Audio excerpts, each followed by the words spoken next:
Chapter 1760, 7 Lives Divine Clouds. Ling Han's eyes were sharp and his hands moved quickly. He had knocked that person unconscious with a single palm strike. He looked towards the large black dog and said, "Damn dog, I have indeed fallen for your trap again. This is no ancient site, it clearly is the medicinal garden belonging to a major sect. That person who had been knocked unconscious was clearly a herb farmer. Just now, Ling Han had clearly seen that he was using some kind of technique to extract the regulations of heaven and earth to embed into the medicinal ingredients. The large black dog's eyes spun quickly. He soon threw everything to the winds, and admitted, "You are smart, brat. You have discovered it so quickly, Grandpa Dog is impressed." Ling Han was speechless. This damn dog was completely keeping silent about the major crime while admitting a smaller offense. "We are already here. Furthermore, you have already gotten quite a considerable amount of spoils in your pockets, so it would be too late even if you wanted to stop now." Going by the large black dog's tone, he was already dragged into the matter, so there was no need to pretend innocence. "Come on, let's go find the celestial medicine." Ling Han sighed. He thought that he was really weak-willed as his heart actually felt restless because of such a suggestion. "Come on," he said. Just like the large black dog had said, he was already in too deep. Then, he'd just play the role of robber this time round. The Empress, meanwhile, was completely unconcerned. In her philosophy, everything in the world was hers, and Ling Han was her man, so what couldn't he take for his own? They continued onwards, and continued harvesting medicinal ingredients on their way. They encountered a few more herb farmers along the way, and Ling Han knocked them all out before drawing them into the Black Tower. When they left later, he would release them. 2 days later, they were just walking on the path when Xiao, a white figure, streaked past their eyes at an incredibly fast speed. Ling Han's eyes followed that passing streak, and saw that it was a small deer. It was no taller than 3 inches, and was really pitifully tiny. And this deer was actually the color of flesh, being practically invisible. He could clearly see through into its body, but there were no organs. Instead, there was a seed. 7 Lives Divine Clouds. Ling Han suddenly called out. This tiny deer was not a real deer, but was rather a godly medicine called 7 Lives Divine Clouds. From birth, it had to undergo 7 transformations, and it would assume a different appearance every time. For example, it now had the appearance of a deer. In different appearances, the regulations it contained would be completely different. It could be considered an extraordinarily amazing celestial medicine. The 7 Lives Divine Clouds would be considered mature once it entered the first form, and could completely be harvested and consumed. However, in different forms, the regulations that one could obtain would also be completely different. He did not know the exact details. This was related to the environment that this celestial medicine was growing in. Because this celestial medicine had legs, and could run anywhere it liked. The tiny deer also turned around to look at Ling Han. Then, it suddenly opened its mouth, and said, "Damn brat, why are you looking at your grandpa deer like that? Be careful, or Grandpa Deer will RATPEU. This." Ling Han felt like he was about to cry. Why were all the creatures and events he encountered so abnormal? Some unknown change would take place in any ancient sites for no reason, and now he had encountered a celestial medicine that would actually spout crude words at him. Celestial medicine, obediently come to Grandpa Dog's mouth. The large black dog's eyes lit up, and he pounced towards the 7 Lives Divine Clouds. "Damn dog, you have not rinsed your mouth for a few million years, and your grandpa deer is about to die from the stink of your breath." The tiny deer's expression was filled with disgust. Its legs broke out into a run, and it immediately ran away rapidly. Ling Han, the Empress, and the large black dog all hurriedly set off in pursuit. Xiao, Xiao, Xiao. They were all moving at very fast speed as well. Ling Han and the Empress had both cultivated lightning flash. The speed of this technique was naturally high. Needless to say, the large black dog was even faster as it was specialized in instant teleportation. In the past, when it had still been in the Genesis tier, it had moved so fast that even a fourth Severance Grand Elder could not manage to catch up to it. But even so, they were not able to catch up to the tiny deer. This celestial medicine was very amazing. Wherever it galloped past, a great number of vines would sprout from the ground, and try to entwine Ling Han and his group, causing them a certain amount of trouble for them. Just a moment of delay was enough for this celestial medicine to maintain a specific distance between itself and Ling Han and his group with its speed. Bunch of trash, and you still want to eat your grandpa deer? You had best eat your grandpa deer's dust instead. That tiny deer turned around its head to mock them as it ran, its expression incredibly arrogant. The Empress was furious, and she launched an attack with a wave of her slender hand. Flashes of sword chi instantly danced out, slicing the heavens and striking the earth. That celestial medicine was so scared that it sprayed out a few drops of fluid, and its white face had already turned green in terror. When others encountered a celestial medicine like it, they all tried their best to catch it, but did not dare do anything else. That was because it was a celestial medicine. No matter what kind of injury it suffered, that was an incredibly colossal loss. With this kind of psyche added with its various tricks, it was able to mix around very easily here even though it had long since matured. Only when it encountered a few super elites did it have to let out some blood, but they could not bear to devour it completely. But this woman was too lacking in tender feelings, and looked like she was about to beat it to death, scaring it so much that it sprayed out a few drops of celestial fluid. Gods, really scared me to death. Ling Han's eyes were sharp and his hands were quick. With a scoop, he had drawn those several drops of celestial fluid into a jade bottle. His expression was a little strange. This was indeed the treasure fluid from the body of a celestial medicine, but the problem was it had been sprayed out from the tiny deers behind just now. Thinking of this scene, it would definitely become a psychological nightmare for him when he consumed it. He was puzzled. Why did he keep encountering all these strange creatures and events? Surrender. I surrender, the tiny deer wailed. Don't chase Grandpa Deer anymore. If you guys want celestial medicine, Grandpa Deer will give you a little, all right? Please don't kill Grandpa Deer. It was very scared of death. Ling Han suddenly came upon an idea, and said, "We won't harm you. Why don't you follow us? I have a medicinal garden, and I guarantee you will love it. You don't look like a good person at all. Wanting to fool your Grandpa Deer, you are still a few thousand years too young." The tiny deer's expression was filled with disgust. The Empress's expression turned cold, and she raised her slender hand. Love it, of course I will love it. The tiny deer's expression was immediately filled with determination, looking as if it would become angry if anyone dared to make it feel dislike. Ling Han couldn't help but look towards the large black dog, and asked, "Is this a relative of yours?" The large black dog scratched his behind. "Looks like it. Looks like your sister. Your Grandpa Deer does not have any relatives as ugly as you. Just look, your teeth are showing already, how hideous." The tiny deer's skill at drawing aggression was also top-notch, and it began to provoke the large black dog.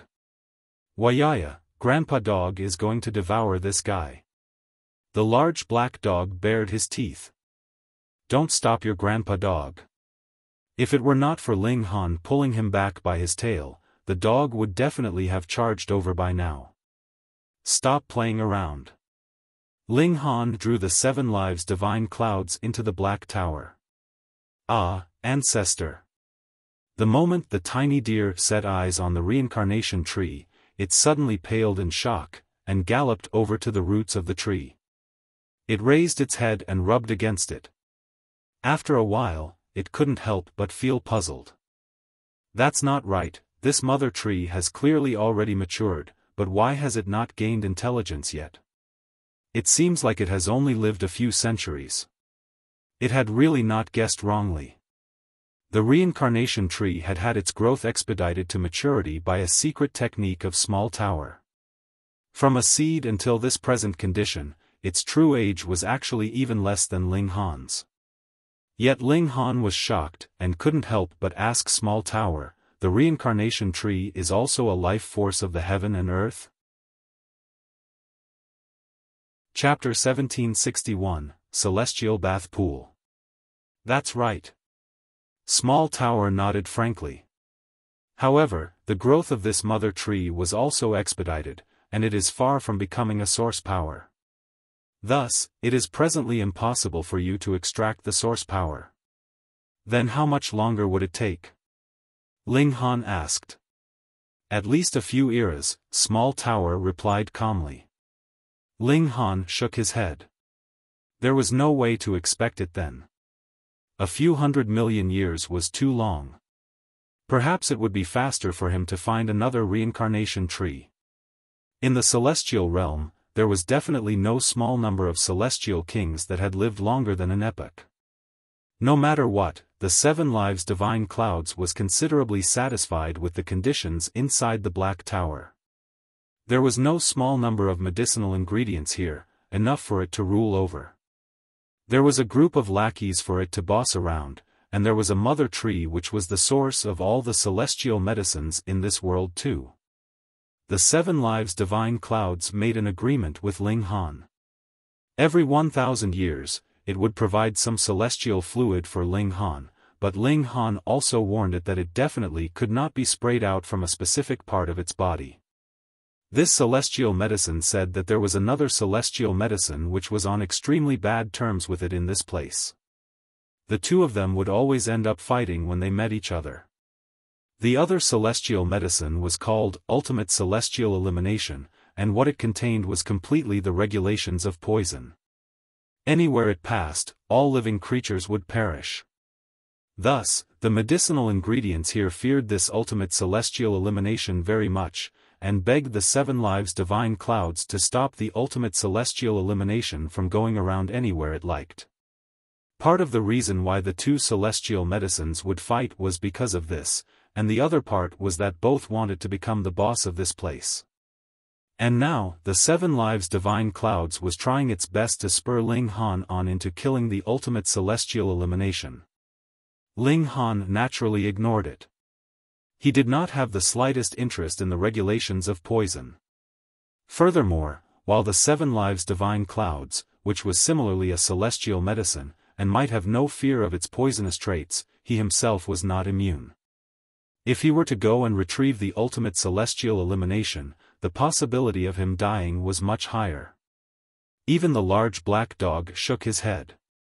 If anyone wanted to retrieve a celestial medicine like the Ultimate Celestial Elimination, he would at least have to be an Immortal Palace tier elite to be able to accomplish the feat.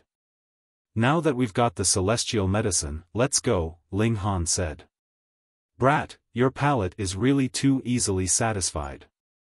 How could you be satisfied with a single celestial medicine? The large black dog scoffed. There are lots of good stuff here. Ahead of us is the treasury, and don't tell me you don't want a pseudo-celestial tool. Ling Han's need for a pseudo-celestial tool was really not all that high, but he was very interested in top-grade godly metal and pseudo-divine metal. He thought that since they were already thieves, then they might as well get some more treasures. He could think of repayment after he became a celestial king, he said to himself.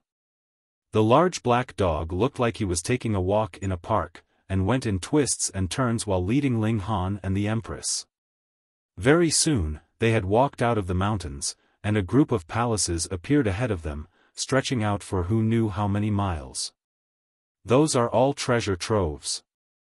The large black dog looked down from above, his eyes shining. There is a protective formation, Ling Han said after a glance. In front of me, there is no such thing as formations, the large black dog declared proudly. They arrived in front of the first palace, and the large black dog immediately began unraveling the formation. Ling Han also lent him a hand. The man and dog cooperated together, and they very soon created an opening in the protective formation of the palace. "You are the type suitable to become a thief, brat," the large black dog praised. "What can you expect from a hog but a grunt? Why does a compliment from your mouth sound so awkward?" Ling Han fanned his hands. They entered the palace. This was a store of ingredients, and primarily contained fabrics. They were not ordinary materials, but consisted of the silk spun by immortal beasts as well as woven from the fur of immortal beasts. And this could not be considered celestial material yet, and could only be considered pseudo-celestial material. Only celestial king level was worthy of being called celestial material, but pseudo-celestial material was already very extraordinary. Ling Han naturally would not be reserved, and gathered everything. The large black dog and Ling Han began fighting over the spoils. Not only had they stuffed their spatial god tools to their fullest, they even wrapped themselves in it. They were really pretentious. After they had swept through this palace completely, they went to the second palace. After breaking through the formation and entering, they saw that there were actually multiple pools here. "Huh!" Ling Han and his group all exclaimed in surprise. These pools were really too extraordinary, exuding the light of great Tao. Regulations had taken solid form, swimming in the water like fishes. "Celestial bath pools," the large black dog called out loudly, and immediately jumped into one of the pools with a splash. He opened his mouth, and simply floated around in the pool of water like that, absorbing the precious essence in the fluids of the pool. Ling Han and the Empress also jumped in respectively. Unfortunately, the heavenly phoenix divine maiden would not be able to enjoy such benefits. It was invigorating. Great Tao entered into Ling Han's body, using the waters of the pool as a bridge. It seemed as if the heaven and earth were clearing his doubts and offering teachings inside his body. It was possible for even an idiot's cultivation level to soar greatly. Ling Han couldn't help but be stunned. Just what kind of heaven-defying technique was this? He was even more curious by now. Which major sect did this treasury belong to? They were definitely exorbitantly wealthy. It was unknown how many treasures were contained in the waters of the pool. There was saintly medicine of the highest grade, and even a small amount of celestial medicine, as well as the essence of immortal beasts. Ling Han could see a tip of the iceberg through absorbing the pool's fluids. Those were the horns of a few immortal beasts that had been ground into dust, and their murderous aura had been erased by an elite. Finally, they turned into a medicinal bath with boundless benefits. He was rich, he was rich. Ling Han and his group did not make any sound, and tried their best to absorb the treasure fluid as much as possible. There were only a total of 10 such pools. 7 days later, Ling Han was the first to absorb all the essence in a pool. He climbed out, and entered into the 4th pool. 2 days later, the Empress and the large black dog came out at practically the same time, and entered into the 5th and 6th pool, respectively. It was clear from this that it was Ling Han's physique that was still the strongest. The Empress's divine fetus allowed her to split out 9 doppelgangers to simultaneously share and absorb the medicinal effects together, but the large black dog was actually incredibly freakish as well. This was a little shocking. Could it be that it was a divine fetus as well? When Ling Han thought that this damn dog could possibly be a divine fetus as well, he felt the words divine fetus had become very murky from now onwards. The gap between them soon became wider. When Ling Han entered into the 7th pool, a whole 3 days had passed before the Empress and the large black dog finally entered into the 8th and 9th pool, respectively. When Ling Han entered into the 10th pool, the Empress and the large black dog entered respectively only after he had absorbed about half of the medicinal effects in it. The 3 people worked at the same time, and very soon absorbed the 10th pool completely as well. A heat energy soared in Ling Han's body, immediately drying his clothes. He burped, and could see the divine light of great Tao had turned into divine red clouds that spluttered out. That was because the regulations in his body were too deep and resounding, and he did not manage to digest them completely, so they had soared out of his body. It couldn't be helped. Who asked them to be thieves? They naturally were more concerned about consuming first before slowly digesting what they had eaten. These pools could not be moved. Otherwise, Ling Han would definitely have carried them off and slowly absorbed them. The condition now was actually very wasteful. Ji. It was at this moment that the great doors of the palace opened, and a person walked in. He was a young man who looked very handsome. His expression was filled with anticipation, and he appeared to be incredibly excited. However, he immediately discovered the presence of two other people and a dog in the palace, and his expression suddenly became very dramatic. This could be imagined because it was really too unexpected. Ling Han was also surprised. He realized that this world was really too small. That person was Han Chi. Could it be that this was the treasury of the Han clan? Chapter 1762, Advancing to Second Severance. Han Chi gaped, completely incapable of believing his own eyes. This place was the treasury of the Han clan, and also the most heavily guarded location. Putting aside the fact that outsiders wouldn't be able to come in here at all, even for the Han clan itself, there were not many members that were allowed to come here either. He was the youngest son of the patriarch of the Han clan, and thus was given special privileges. After advancing into the severing mundane tier, he could experience a celestial bath here. Not only would it stabilize his cultivation level, it could further increase his strength. When he used this opportunity to reach the middle stage or even the late stage of the first severance, he would go and seek Ling Han out to personally take revenge for their previous grudge. His cultivation level could soar just by taking a bath. Amazing, right? This was the power of a 3-star force. But Han Chi could never have imagined that when he pushed these doors open, he would actually see 3 outsiders here, and what made him feel even more stifled was that one of them was actually Ling Han. How was this possible? These words kept going over and over in his head. How could this be? How could this be? How could this be? After at least a few breaths, he suddenly came back to himself. These 3 guys actually absorbed all the essence in the celestial bath pools. Looking at the color of the pool waters, he knew that it had completely turned into ordinary clear water. His expression immediately became extremely miserable. That was his celestial medicine bath, yet it had now been absorbed completely by his enemy. This almost caused his heart to shatter. Why you? He pointed at Ling Han, his whole body trembling and face extraordinarily pale. He could not even muster up a single breath. Ling Han gave an "oh," and asked the large black dog, "You already knew that this was the Han clan's place?" "That's right, do you think that your grandpa dog is so idle and free?" the large black dog scoffed. Ling Han laughed loudly, and said, "This is the first time that I think that you have done a good deed." Grandpa Dog has always done only good deeds. What people call as the epitome of morality is Grandpa Dog, the large black dog declared, completely shameless.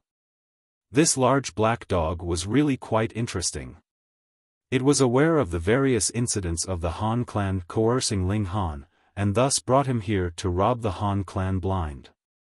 And this deserved a full cup of wine. Why you? Han Chi's breath still had not been mustered up, but his expression was already turned from white to green, and he could possibly faint at any time. Those were 10 celestial bath pools, and who knew how many billion years was needed to prepare all of them? If he was not the direct son of the ancestor of the Han clan, how could he possibly be allowed to come here for a bath the moment he advanced to the first severance?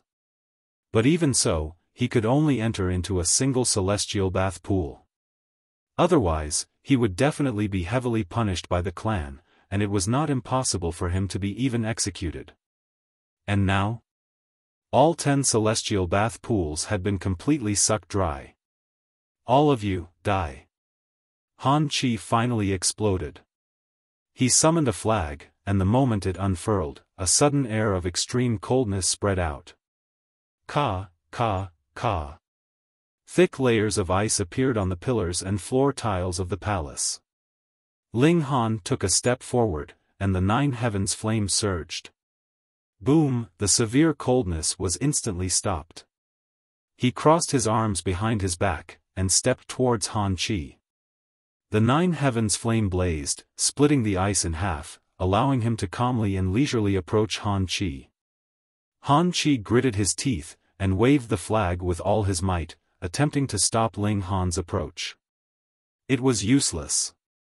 He had only just entered the first severance, so how was he supposed to match Ling Han? Even if the flag in his grasp was a pseudo-celestial tool, it was useless. At most it could only display the might of the peak stage of the first severance in his hands, and in front of Ling Han, this was less than nothing. Seeing Ling Han had already come very close, Han Chi could only grit his teeth, turn around, and run. This was the territory of the Han clan, and who knew how many elites were standing guard here? How could Ling Han be allowed to do as he liked here? But his body had just turned around when Ling Han clutched his neck with a single move. Han Chi couldn't help but be greatly shocked. Could it be that he would have to destroy his physical body again? Yet Ling Han did not make a move. He knew that there was definitely a protective technique that an elite had placed in Han Chi's body, and couldn't bother himself to spare the effort either. He directly sealed off Han Chi's cultivation level, and then tossed him over to the large black dog. Is there any way to make him suffer as much as possible under the condition that his life is not harmed? The large black dog's eyes turned, and he immediately showed a hint of excitement. Leave it to me. But then, his expression immediately changed. Oh no, this brat has touched the restrictions, and there are presently elites of the Han clan rushing over, let's retreat quickly. Ling Han nodded. Though they had only robbed 2 treasure palaces here, and there were a considerable number of other places they had not emptied out yet, how would they be able to match Immortal Palace tier elites? Retreat, retreat, retreat. They went back the same way they had come. After they had exited the final protective formation, the large black dog still spared some effort to repair the formation, restoring it to a flawless condition. In this way, the Han clan would have completely no idea where they had come in from. And thus, they could also leave a back door for themselves. In future, they could continue to enter from this spot. Then, they traveled back to where the bushes were, yet saw that there would be occasional elites streaking past in the skies as well as powerful divine sense doing multiple sweeps. Clearly, the entire Han clan had already been alerted completely, and they were intending to find their uninvited guests.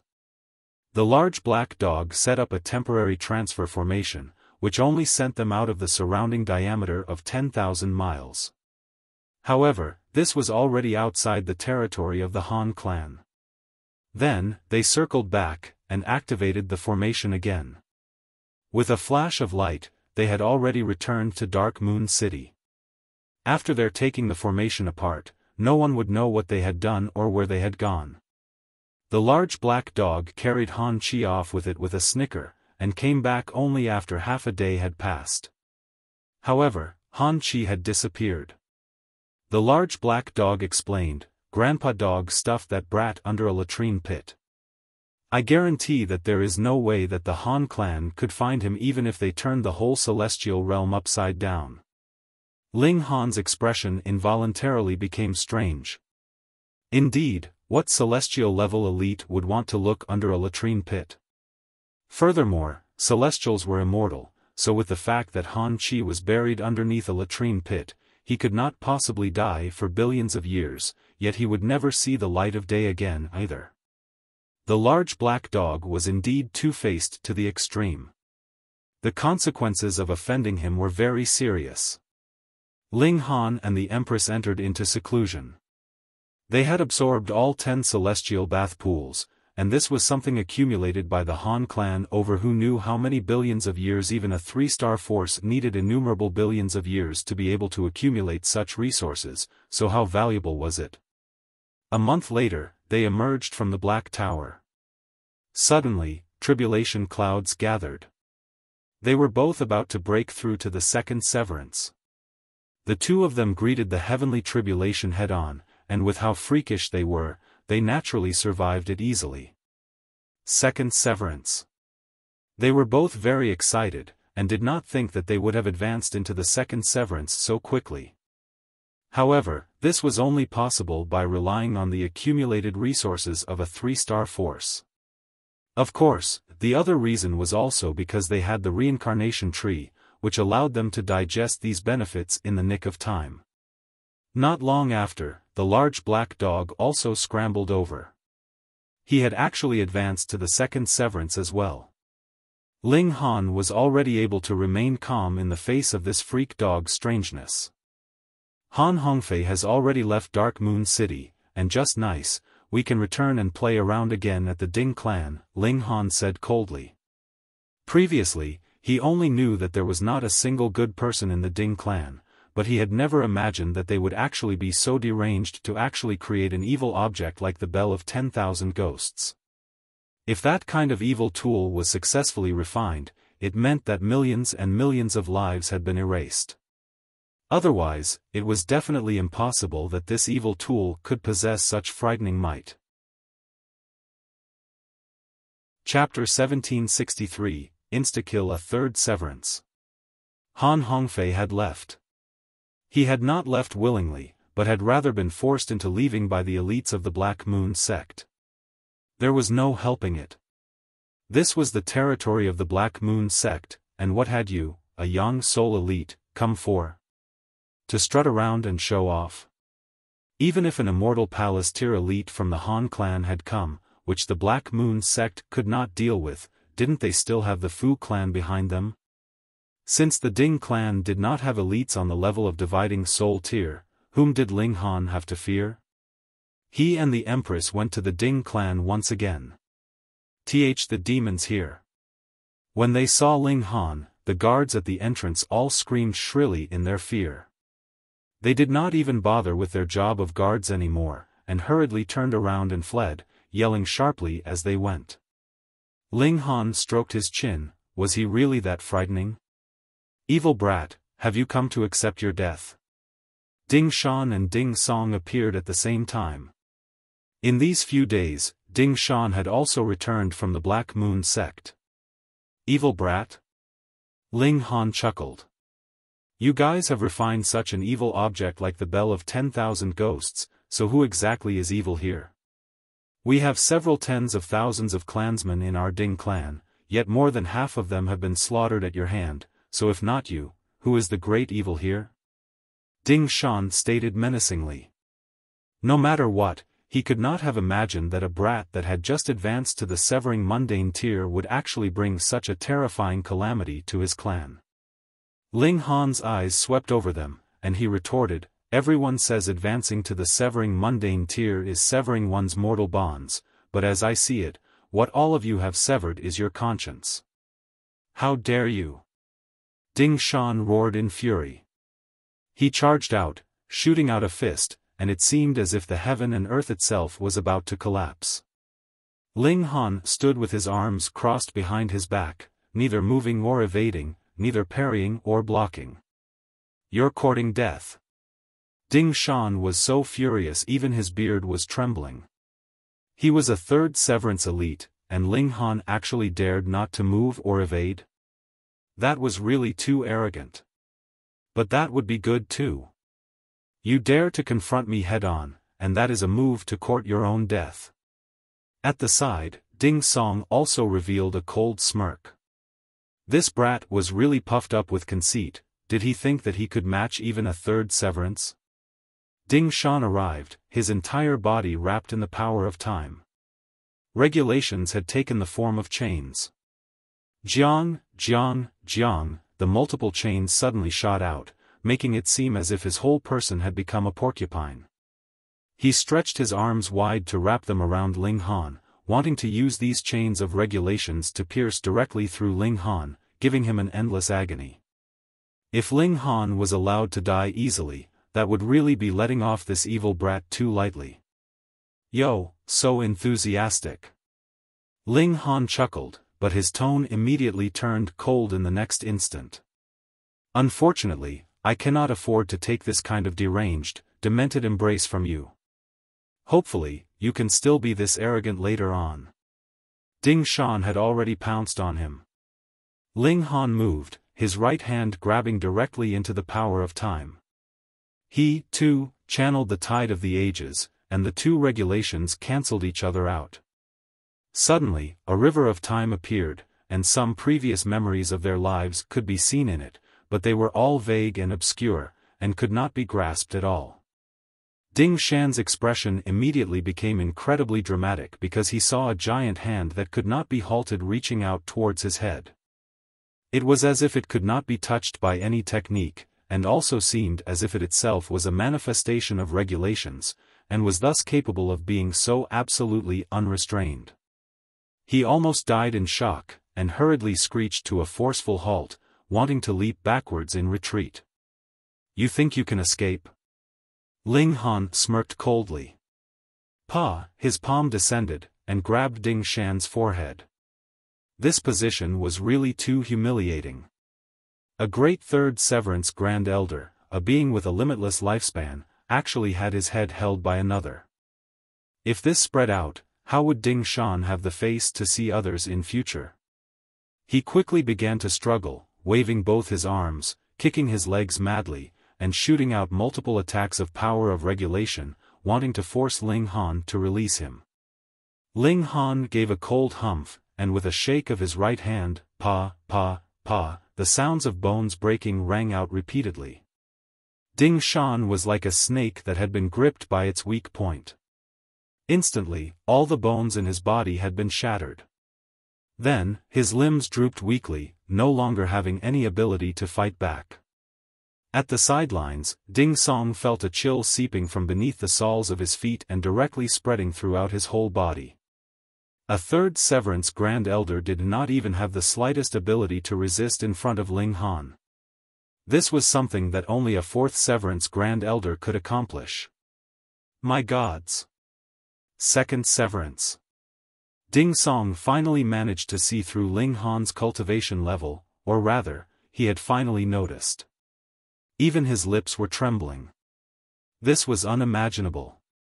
He had clearly just advanced into the first severance, and only a few days had passed since then, and he was already in the second severance?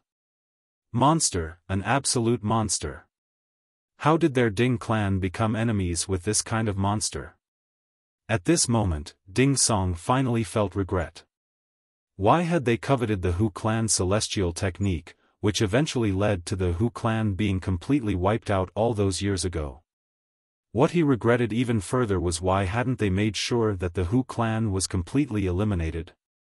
And the consequence was that so many years after the event, a monster the likes of Ling Han had emerged in vengeance. Let him go. Though he was covered completely in cold sweat, he still forced himself to look calm. Ling Han shook his head, and asked with a grin, "Are you an idiot?" Ding Song also knew that Ling Han would not let him go, but what other words did he have to say? Let him go, and all your grudges with the Ding clan will be cleared from now onwards, he forced out through gritted teeth. When he said these words, his heart felt suffocated and filled with fury, but what else could he do? Even a young soul elite could only watch helplessly as Ling Han escaped, and this brat's rate of advancement was so exaggerating. If they didn't clear their debts, the Ding clan would really be finished. As long as it did not involve another 3-star force or 2-star force, the Fu clan and the Black Moon sect would not care about the survival of Dark Moon City's factions, because no matter how much they fought amongst themselves, Dark Moon City would still be under the rule of the Fu clan and the Black Moon sect. Thus, the Ding clan could not possibly ask for protection from the Black Moon sect and the Fu clan. A third Severance Grand Elder had been produced through the expenditure of who knew how many resources, and a considerable number of first Severance Grand Elders of the Ding clan had already died. They really couldn't afford further loss. Cleared? Ling Han broke into surprised laughter in spite of himself. These people of the Ding clan were really living in their own world. Could it be that they thought that they were the true victims in this matter? The Hu clan had been wiped out, and it was to be considered cleared just like that? He had been targeted repeatedly by the Ding clan, and it was to be cleared like that? The Ding clan had refined such an evil object like the Bell of 10,000 Ghosts, and they wanted this to be cleared? Cleared your sister. Ling Han laughed loudly, both hands gripping Ding Shan's head, then with a twist, the sound of bones cracking as crisp as frying beans resounded. Then, he threw Ding Shan over to Ding Song. Ding Shan's body skidded 9 to 12 meters on the ground, just managing to stop in front of the Ding Song's toes. He died. There was no need for Ding Song to examine closely, and he already knew that Ding Shan was already a fully dead man whose spirit had even been eliminated. His whole body was trembling, partly because of fury, but more so because of terror. When had it been that a minor character that was only an ant in his eyes actually possessed the strength to easily kill him? His life or death was no longer within his control, and this emotion was too terrifying. Grand Elder Ding Song. A few more people had arrived, and they were all First Severance Grand Elders and Second Severance Grand Elders of the Ding clan. Because there was no longer any need to seek Ling Han, they had naturally all returned. They had only been one step late, yet discovered much to their shock that Ding Shan had died. A third Severance Grand Elder actually died in such a calm way, there was no battle that shook the mountains and caused an earthquake. It was as if only a nameless foot soldier like a cat or dog had died. Grand Elder, they all exclaimed in shock, feeling as if the heavens themselves were falling down on them. Where is Ding Yaolong? If he still doesn't come out, your Ding clan is going to die without any descendants left behind. With a thought from Ling Han, the three battle beasts leaped out of his body, beginning a grand massacre. All of a sudden, the Ding clan manor was drowned out in terrible screams. Chapter 1764, Everything has its Vanquisher. The 10 Beasts technique was a Celestial King tier secret technique, and the three battle beasts were more so imbued with source powers such as the 9 Heavens Flame and the Xianin Source Water. Although the battle beast which was imbued with the power of lightning was slightly weaker, it could still rival ordinary Third Severance Grand Elders. Who could block these three devastating battle beasts? The Ding clan was instantly transformed into a sea of destruction and blood. Cries of misery and agony echoed throughout the entire city. The Grand Elders of the Long clan and the Duan clan immediately arrived in the surroundings. In fact, even Mao Dai had come. However, these three elites only observed the battle in the distance, and they didn't show any signs of interfering. Moreover, they were all wearing expressions of shock and disbelief. Ling Han's battle prowess was incredible. The Grand Elders of the Long clan and the Duan clan were still confident that they could suppress Ling Han.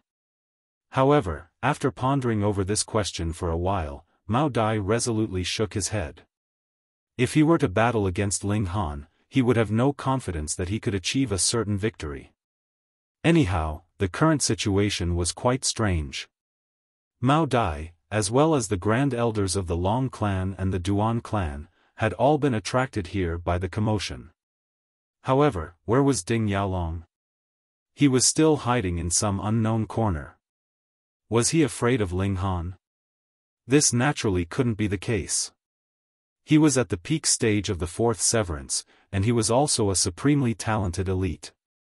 Thus, he definitely possessed the ability to suppress Ling Han at this moment. Something felt off, so there was definitely more to the current situation than met the eye. Ling Han was also keeping alert against any sudden changes. In any case, the current massacre didn't need much of his attention anyway. The three battle beasts were seemingly invincible as they continued to wantonly wreak havoc. Evil brat! When only less than 1/10 of the Ding clan remained, a loud and furious roar suddenly boomed through the sky.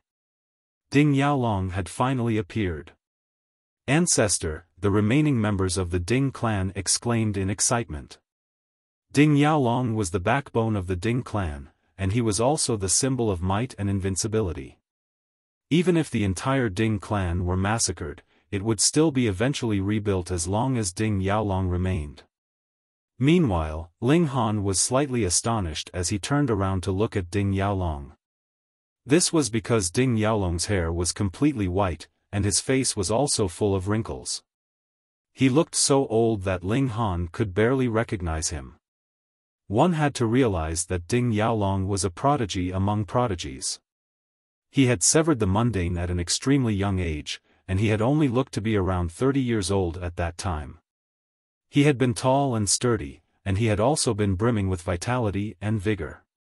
Now, however, he looked like a frail old man. He had transformed far too much. Die! Ding Yaolong roared as he charged at Ling Han. He then immediately launched an attack without saying anything else. Wang! He summoned his bell of 10,000 ghosts. Boom! A boundless ice-cold aura swept forth, and this was accompanied by the shrill wails of 10,000 ghosts. This attack was enough to make one go numb with apprehension, and it was enough to make one's divine sense leave their body. The bell of 10,000 ghosts had actually become even stronger. Ling Han finally understood why Ding Yaolong hadn't appeared earlier. He also understood why Ding Yaolong had transformed into this ghost-like state. As it turned out, he had been strengthening his bell of 10,000 ghosts. Regarding the specifics of how he had achieved this, Ling Han didn't know. He wasn't interested in finding out, either. Presumably, it required a sacrifice of one's life force and energy, and it was because of this that Ding Yaolong had ended up in such a miserable state. There was one thing that Ling Han could confirm, though: the current bell of 10,000 ghosts was incredibly terrifying. The shrill wails of 10,000 ghosts surged toward Ling Han. Initially, the cultivation level of these vengeful ghosts had only been around the early stage of the third severance. Now, however, their cultivation level had already reached the peak stage of the third severance. If only one or two of the ghosts had achieved this rise in cultivation level, it naturally wouldn't have been any problem at all. However, as its name suggested, the bell of 10,000 ghosts held a profound number of vengeful ghosts. 10,000 ghosts had achieved this sudden rise in cultivation level. This was a genuinely terrifying notion. Ling Han was being surrounded and attacked by a profound number of vengeful ghosts at the peak stage of the third severance, and each of these vengeful ghosts was completely fearless and even undying. Just how terrifying was this? At the very least, Mao Dai and the Grand Elders from the Long clan and the Duan clan were feeling so apprehensive that their hair had already stood on ends. They immediately shot back in retreat, moving dozens of kilometers into the distance. This was to avoid being swept up in the suffusing black mists. Large numbers of vengeful ghosts were appearing from that expanse of black mist, and they would definitely struggle to protect themselves if they were caught anywhere near it. However, Ling Han simply smiled upon seeing this attack. In the cultivation world, quantitative changes would often lead to qualitative changes. This was the case with the bell of 10,000 ghosts, which could release 10,000 vengeful ghosts to attack its target. Even Fourth Severance Grand Elders would struggle to withstand this attack.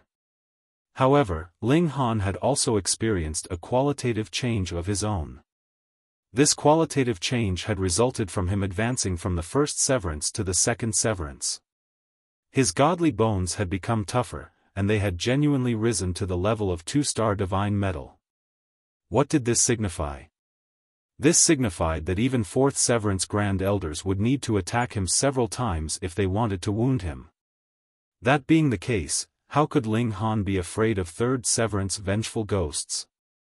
Would it make a difference even if they were at the peak stage of the third severance? Everything had its Vanquisher. Right now, the bell of 10,000 ghosts was nothing but trash in Ling Han's eyes. Ling Han wrapped one of his arms around the Empress' waist, and he wrapped his other arm around the Heavenly Phoenix Divine Maiden's waist. He then confidently strode forward. After all, how could the vengeful ghosts near him? If they weren't incinerated by the 9 heavens flame, then they would be transformed into ice statues by the Xianin source water. Pooh! Mao Dai and the Grand Elders from the Long clan and the Duan clan all gasped in shock upon seeing Ling Han casually stride forward. Their mouths hung so wide open that even an egg could be stuffed inside. This was unbelievable. This was far too fucking unbelievable. Even 4th Severance Grand Elders could only kneel down and submit to Ling Han's incredible battle prowess. Impossible! Ding Yaolong exclaimed in shock. His eyes were wide with puzzlement and disbelief.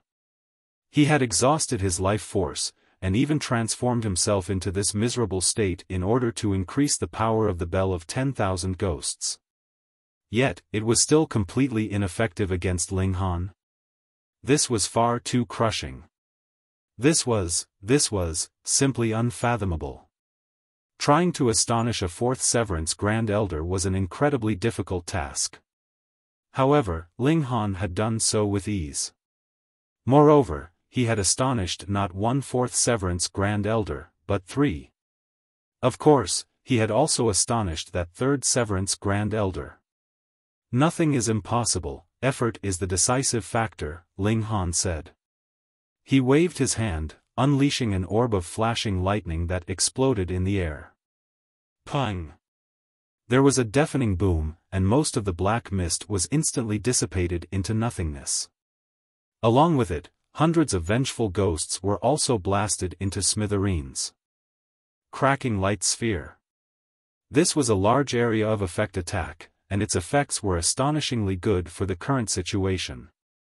This was because the vengeful ghosts were only at the peak stage of the 3rd Severance, and Ling Han just happened to be powerful enough to kill such beings. Each explosion could kill a large swathe of vengeful ghosts, and it was as if Ling Han were mowing through weeds. Ding Yaolong couldn't help but shudder. These vengeful ghosts were summoned by the Bell of 10,000 Ghosts, so they weren't genuine corporeal beings.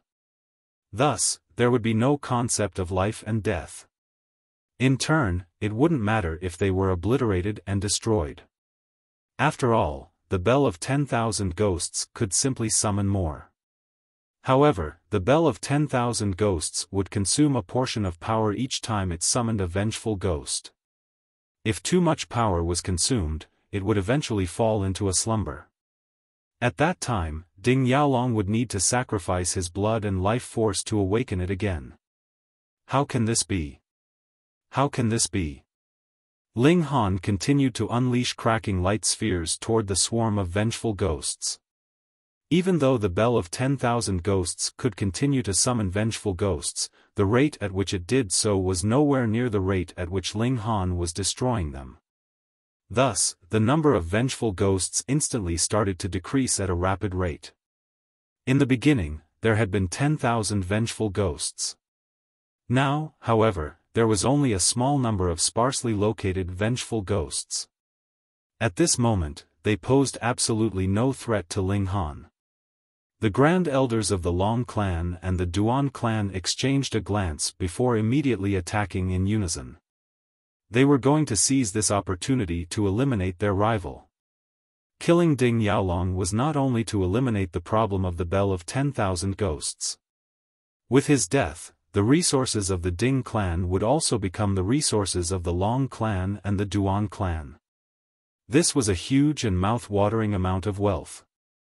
This was their best opportunity, so how could they not seize it with both hands? The two elites immediately teamed up, launching a wave of furious attacks at Ding Yaolong. The Ding clan was facing an existential crisis. Chapter 1765, Annihilating the Ding clan. With his hands freed, Ling Han started to chase after and attack Ding Song and the other severing mundane tier Grand Elders. Who could escape from his lightning? Meanwhile, the Empress also summoned her 9 clones, each of which was a king tier among king tiers at the 2nd Severance. Moreover, since Ding Song had already been targeted by Ling Han, who else could rival her and her clones? Mao Dai hesitated for a moment before also resolutely joining the battle. With so many elites ganging up to attack them, the Ding clan was now facing an overwhelming existential crisis. This was their karma. In the past, the Ding clan had tricked the Hu clan, and borrowed the power of Celestial King forces to annihilate the Hu clan. To say nothing of the Black Moon sect, even the Fu clan hadn't dared to say anything about this. Now, however, they were facing the heavy consequences. Grand Elder. Ancestor. Damn it. The members of the Ding clan were all screaming in shock and fury. Almost none of them surrendered, and many of them chose to resist until the very end. However, how could they rival the power of 3rd Severance and 4th Severance Grand Elders? Apart from Ding Yaolong, the rest of the Ding clan was completely and thoroughly massacred. However, if they didn't kill Ding Yaolong, he would eventually flee with his bell of 10,000 ghosts, and create another Ding clan elsewhere. Thus, Ding Yaolong had to die, and the bell of 10,000 ghosts had to be destroyed. The Grand Elders from the Long clan and the Duan clan started to unleash increasingly powerful and furious attacks. Things had already come to this, so there was already no path of retreat. They had to carry through to the end and resolutely kill Ding Yaolong. Old geezers, you're seeking death. Ding Yaolong roared. There was a murderous gleam in his eyes, and he continued, after I flee, I'll definitely take the bell of 10,000 ghosts for a stroll around your clans. I'll let you experience the feeling of losing your entire clan. In your dreams. Ling Han roared as he charged over. He activated his immovable deity metal body, and he unleashed powerful celestial techniques from each of his 6 hands. His battle prowess rose by a whopping 10-fold. At this moment, his battle prowess could roughly rival that of elites at the early stage of the 4th Severance. Although he was still too weak to rival those at the peak stage of the 4th Severance, his powerful physique meant that he wouldn't be easily defeated by them either. With Ling Han's help, the pressure on the Grand Elders from the Long clan and the Duan clan instantly decreased by a significant amount. Why was Ling Han participating in this battle? If Ding Yaolong unleashed a sacrificial technique to kill both himself and his opponents, Ling Han would resolutely step forward to block his attack. Moreover, he would be completely unscathed at that time. What was the most frightening thing when battling against those at the same cultivation level? Was it not sacrificial techniques that could kill both the host and their opponents? To say nothing of battling 2 against 1, even if it were a battle of 10 against 1, the single person might still be able to kill one of their opponents if they unleashed a sacrificial technique. After all, which of those at the severing mundane tier wasn't a prodigy among prodigies? However, with Ling Han's participation, Ding Yaolong was stripped of the right to even unleash such a sacrificial technique. That being the case, the elders from the Long clan and the Duan clan instantly felt much more at ease. At the same time, they could also unleash their powerful attacks with more confidence. On the contrary, Ding Yaolong was feeling extremely frustrated and stifled. He had already been facing immense pressure when fighting against the 2 Grand Elders who were at the same cultivation level as him. Although Ling Han was slightly weaker than them, with only a battle prowess at the early stage of the 4th Severance, Ding Yaolong still wasn't able to completely ignore his attacks. How is this brat's defensive ability so powerful? Ding Yaolong was on the verge of tears. He had even been stripped of the right to unleash a sacrificial attack. How vexing would it be if he were to die here today? Aya! He roared in fury and indignance. He was the only remaining member of the Ding clan, and he had already been pushed into a corner of despair. In fact, he couldn't even sacrifice his life to kill his opponents. This caused him to almost explode with rage and frustration. Commit fewer evils in your next life. Ling Han said coldly. He unleashed his Tide of the Ages, completely shattering Ding Yaolong's secret technique of time. This was an extremely powerful secret technique that pertained to the power of time. In fact, with the protection of this secret technique, Ding Yaolong could even gain the ability to fight against 2 Grand Elders at the same cultivation level as him. However, you've already committed far too many evils in this lifetime, so you won't have an opportunity to be reborn as a human in your next life. Brat, I'll kill you even if it means death. Ding Yaolong howled. His eyes were bloodshot as he furiously lunged at Ling Han. Ling Han snickered upon hearing this. Even if he didn't channel his indestructible heaven scroll, Ding Yaolong would still need to use the power of regulations to slowly refine him to death. Ding Yaolong definitely wouldn't be able to kill him using brute strength. That being the case, how could Ding Yaolong kill him? In any case, he still had the indestructible true fluid. Thus, even if he were truly killed, he could still rise from the ashes and revive. Ding Yaolong would definitely be terrified to death if he learned of this. Old bastard, go die. Ling Han shouted as he exchanged blows with Ding Yaolong. Although he was sent flying time and time again, he would always use lightning flash to immediately charge over again. Ding Yaolong was completely obstructed by him. The Grand Elders from the Long clan and the Duan clan seized this opportunity to furiously attack Ding Yaolong. If they couldn't kill him while holding such an overwhelming advantage, they would be absolute embarrassments of 4th Severance Grand Elders. If that were the case, they might as well find a slab of tofu to slap themselves to death. Ding Yaolong was riddled with wounds that were becoming more and more severe. However, he was being surrounded and attacked by 3 great elites, so he couldn't even find an opportunity to escape and flee. He could only fight to the death. Yet, fighting to the death would be completely meaningless. After all, Ling Han was an absolute freak who could even block his sacrificial attacks. Upon thinking of this, Ding Yaolong felt so frustrated that he almost spat a mouthful of blood. Pung! Pung! Pung! Dozens of attacks from the Grand Elders of the Long clan and the Duan clan slammed into Ding Yaolong's back, causing him to vomit blood and stumble back in retreat. However, this also caused him to become increasingly wild and furious as he charged after Ling Han. He refused to believe that Ling Han's defenses were invincible. However, he was destined to be disappointed. He was being relentlessly attacked, and this caused his battle prowess to be greatly affected. After all, he had already expended a huge amount of his life force and energy to increase the power of the Bell of 10,000 Ghosts. Thus, how could he unleash any more power? In fact, Ding Yaolong would violently spit a mouthful of blood with each attack that he launched. He naturally couldn't withstand this kind of expenditure, regardless of how much blood he had. Thus, after reaching a certain limit, his aura instantly started to fall significantly. The Grand Elders from the Long clan and the Duan clan were ecstatic upon seeing this. From today onward, there would be no more Ding clan. Damn it! Damn it! Damn it! Ding Yaolong threw his head back and roared in fury. His chest was already shattered, and blood was violently spurting from his heart. His vitality was also rapidly draining away. However, there was still anger and indignance in his wide-open eyes. A Grand Elite at the peak stage of the 4th Severance was killed just like that. Ling Han threw another punch, unleashing his 9 heavens flame to incinerate the Bell of 10,000 Ghosts.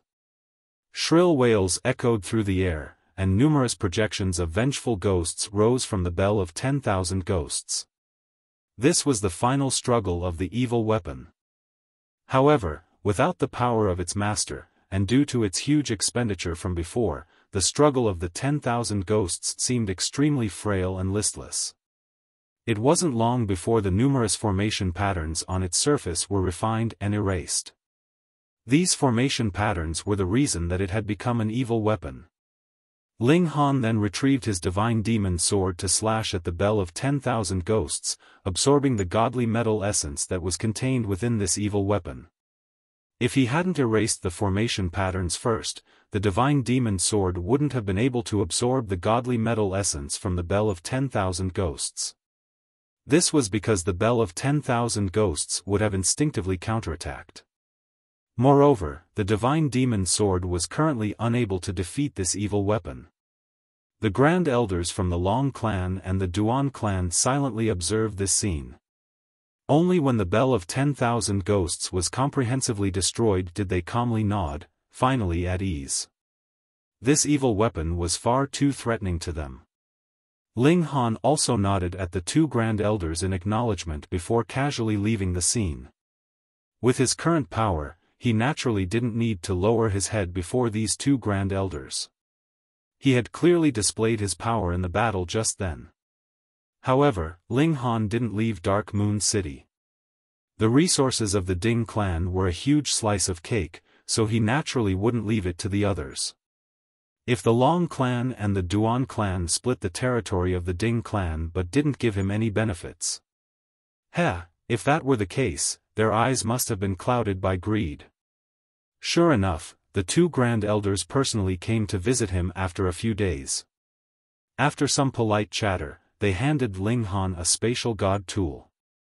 Ling Han inspected its contents on the spot, and a satisfied smile immediately spread across his face. Chapter 1766, Separation Resentment City.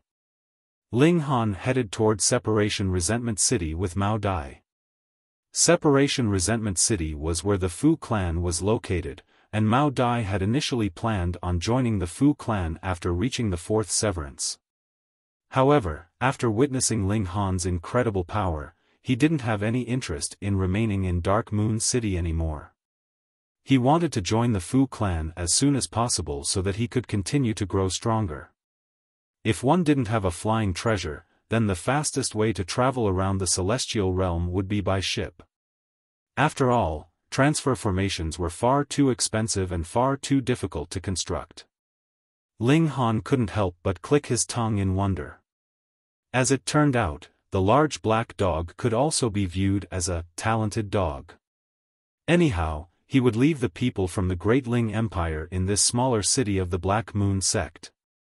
He couldn't look after them forever, so now was a good time for them to gain independence and learn to live by themselves. This was the celestial realm, and there was no such thing as heaven or hell in this realm.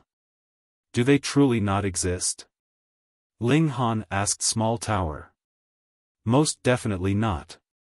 Small Tower answered with absolute certainty. At this moment, Ling Han was filled with great anticipation. After arriving at the Fu clan, he could start to ask around for the Rock Palace's whereabouts. At that time, he would then be able to set off and look for his friends. After sailing for almost a year, the ship finally arrived at Separation Resentment City. This was an unfathomably large 3-star city that was divided into 4 regions: Heaven Departing City, Separation Reluctant City, Great King City, and Minor King City.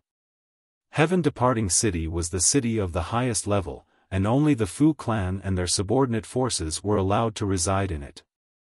Separation Reluctant City also housed the subordinate forces of the Fu clan, but these forces were far weaker than those in Heaven Departing City. Moreover, their relationship with the Fu clan was also relatively inferior. Meanwhile, Great King City and Minor King City both housed ordinary residents. However, Great King City was slightly higher in level. After all, ordinary residents were also divided into different social classes. Mao Dai was followed by Zhang Chong and Mao Shuyu, while Ling Han was accompanied by the Empress and the Heavenly Phoenix Divine Maiden. The 6 of them settled down in Minor King City before sending someone to report their arrival. Of the 4 cities, only Minor King City could be entered with a payment of star stones. Meanwhile, the 3 other cities all required explicit permission before one could enter.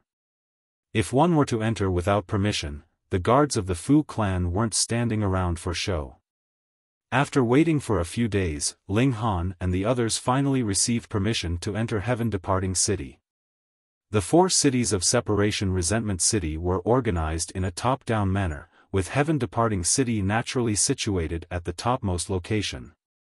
In fact, one would need to enter a transfer formation to reach this city. Because the distance wasn't too great, the cost of constructing and maintaining this transfer formation was also relatively acceptable. Otherwise, Perhaps only Celestial King tier forces would be able to shoulder the costs of maintaining a transfer formation between two 3-star cities. After arriving here, Mao Dai bade farewell to Ling Han. Although Mao Dai was a prodigy, he was far inferior when compared to Ling Han. Thus, the two of them received extremely different treatment when being recruited by the Fu clan. One day later, Fu Gaoyun excitedly ran over to visit Ling Han. "Brother Ling, you've finally come." He immediately rushed over to give Ling Han a friendly and enthusiastic hug. Ling Han smiled upon seeing Fu Gaoyun. He was an extremely enthusiastic person, and this was in stark contrast to those who were less skilled in expressing themselves. A good example of this was the Empress, who would definitely kill any stranger who dared to embrace her. Anyhow, Fu Gaoyun hadn't let Ling Han down, and he had helped him purchase a huge amount of godly metal. Meanwhile, Ling Han had also seen a huge increase in his wealth recently. In fact, he had obtained almost half of the Ding clan's accumulated wealth. Why half? This was because he had left Dark Moon City, meaning that he couldn't obtain the Ding clan's fixed assets. For example, he couldn't obtain the Ding clan's precious mines. As such, the Long clan and the Duan clan had given him most of the liquid assets. That being the case, Ling Han had almost 100 million star stones at this moment. Judging from this, one could also see just how wealthy these powerful forces were. Moreover, the Ding clan was only a severing mundane tier clan. Ling Han was about to repay Fu Gaoyun with star stones, yet Fu Gaoyun didn't care about this at all. After all, he had bought the godly metal on credit. As the future clan leader of the Fu clan, who dared to press him for repayment? "Brother, if you still didn't come, Elder Yen would soon explode," Fu Gaoyun said. This was another reason why he had rushed over so quickly. He needed to take Ling Han to visit Xiang Yen as soon as possible. Otherwise, this great alchemist might directly wreak havoc in the Fu clan. Ling Han laughed heartily upon hearing this, and he followed Fu Gaoyun to visit Xiang Yen. He naturally brought his newly received spatial god tool to the Fu clan as well, and after passing through a stone gate, he arrived before a courtyard. Upon entering this courtyard, he saw that in addition to Xiang Yen, there was also a white-haired elder as well as a beautiful young woman. This woman was truly beautiful. She had a slender body, smooth and jade-like skin, and glossy raven-black hair. However, Fu Gaoyun immediately grimaced upon seeing this young woman. It was as if he wanted to immediately turn around and leave. "Hey, little Yun Yun," the beautiful young woman exclaimed upon seeing Fu Gaoyun. She wasn't reserved at all, and she seemed even bolder and more straightforward than men. "Why do you always run away when you see me? It's not like I'll stick a rod through your A*S or anything." This. Upon hearing this, Ling Han immediately understood why Fu Gaoyun was wearing such a sulky expression. This young woman was far too bold. The white-haired elder shook with anger, and shouted, "Young lady, why don't you act like a proper woman at all?" He was Situ Tang, and he had finally come to visit today after being pressed by Xiang Yen several times. Meanwhile, that bold young woman was his only granddaughter. She was called Situ Xiaozhen, and because her parents had died early, she was Situ Tang's only remaining relative. As such, she was extremely spoiled and pampered by him. However, it was also because of this that she had grown to become the bold woman that she was today. This frustrated him to no end. Situ Xiaozhen replied with a simple, "Aha." She didn't dare to publicly retort her grandpa. However, even though she obediently listened to his critiques, she would never end up changing her ways. Fu Gaoyun stepped forward and respectfully bowed to the two great alchemists. "My respects to Elder Yen and Elder Tang." These were the two most high-ranking alchemists of the Fu clan, and they were also the greatest assets of the Fu clan. Thus, they deserved the respect of everyone in the Fu clan. The two alchemists replied with a smile. Xiang Yen then grinned widely as he walked up to Ling Han, saying, "Brat, you've finally come. Come over here, let me see if your alchemy has improved or not. Old geezer Yen, why did you drag me over here? Situ Tang said in irritation. I'm extremely busy, and I don't have time to *T around with you. Ling Han couldn't help but grimace. He finally understood where Situ Xiaozhen had learned her habits from. Meanwhile, Situ Xiaozhen was glancing at Ling Han in curiosity. She had seen Xiang Yan many times, yet she had never seen him acting so warm and friendly with anyone before. Xiang Yan humphed before disdainfully saying, Old geezer Tang, I suggest that you stop wasting your time on the Winds and Fire's 9 Clouds pill. What? You dare to say that I'm wasting my time? Situ Tang immediately jumped up, continuing, You're the one wasting your time. Your entire family is wasting their time. Just you wait. I'll definitely refine the Winds and Fire's 9 Clouds pill in under 10,000 years. Ha! Xiang Yan chuckled coldly as he tossed a vial toward Situ Tang. He was wearing an apathetic expression, yet he was already jumping around and dancing in joy in his mind. Situ Tang instinctively caught the vial, and he irritatedly asked, What's this for? Open it and see for yourself. Xiang Yan replied with a wave of his hand. How pretentious! Situ Tang said with a scoff. He casually opened the vial, yet his expression instantly underwent a drastic change. This was because he could already smell the fragrance of the alchemical pill. He shuddered upon smelling this, and he immediately exclaimed, Winds and Fire's 9 Clouds pill. Chapter 1767, Bold Woman. Heh, it's nothing, Xiang Yan purposefully said. He was wearing a fake expression of calm and modesty as if he didn't want to be congratulated. Meanwhile, Situ Tang was completely stunned. He poured the alchemical pill out before carefully examining and smelling it. His expression became increasingly fervent, and even his beard was starting to shudder. He had already spent billions of years to perfect the ancient pill recipe for the Winds and Fire's 9 Clouds pill. In fact, he had even engaged in numerous arguments with Xiang Yan over the direction of the pill recipe. It was also because of this that they had become opponents and adversaries. He had been extremely confident that he was correct, and he had also been certain that he could definitely succeed in refining the alchemical pill at some point in time. However, who would have thought that his opponent would succeed in refining it before him? Huh? Grandpa Yan, you truly succeeded? Situ Xiaozhen asked. She wasn't shocked by this sudden turn of events. Of course. How can your grandpa compare to me? Xiang Yan replied smugly. This was only a friendly competition between him and Situ Tang, and the relationship between them was actually extremely deep. Thus, he treated Situ Xiaozhen as if she were his own granddaughter. Situ Xiaozhen raised her thumb, and said, Grandpa Yan, you're so talented. Situ Tang looked at Xiang Yan as he finally came to his senses, and asked, Why you genuinely succeeded? It's naturally because I chose the correct method. Moreover, my alchemy skills are far superior to yours, so I was able to easily refine this pill, Xiang Yan said without any sense of shame. If it weren't for Ling Han's help, he would have definitely still been stumbling around like a headless chook. Situ Tang naturally didn't believe him. After all, he understood Xiang Yan better than Xiang Yan understood himself. The reverse was also true. Under his relentless interrogation, Xiang Yan had no option but to spit out the truth. Situ Tang looked Ling Han up and down. After a while, he said, Brat, why don't you become my disciple? Piss off.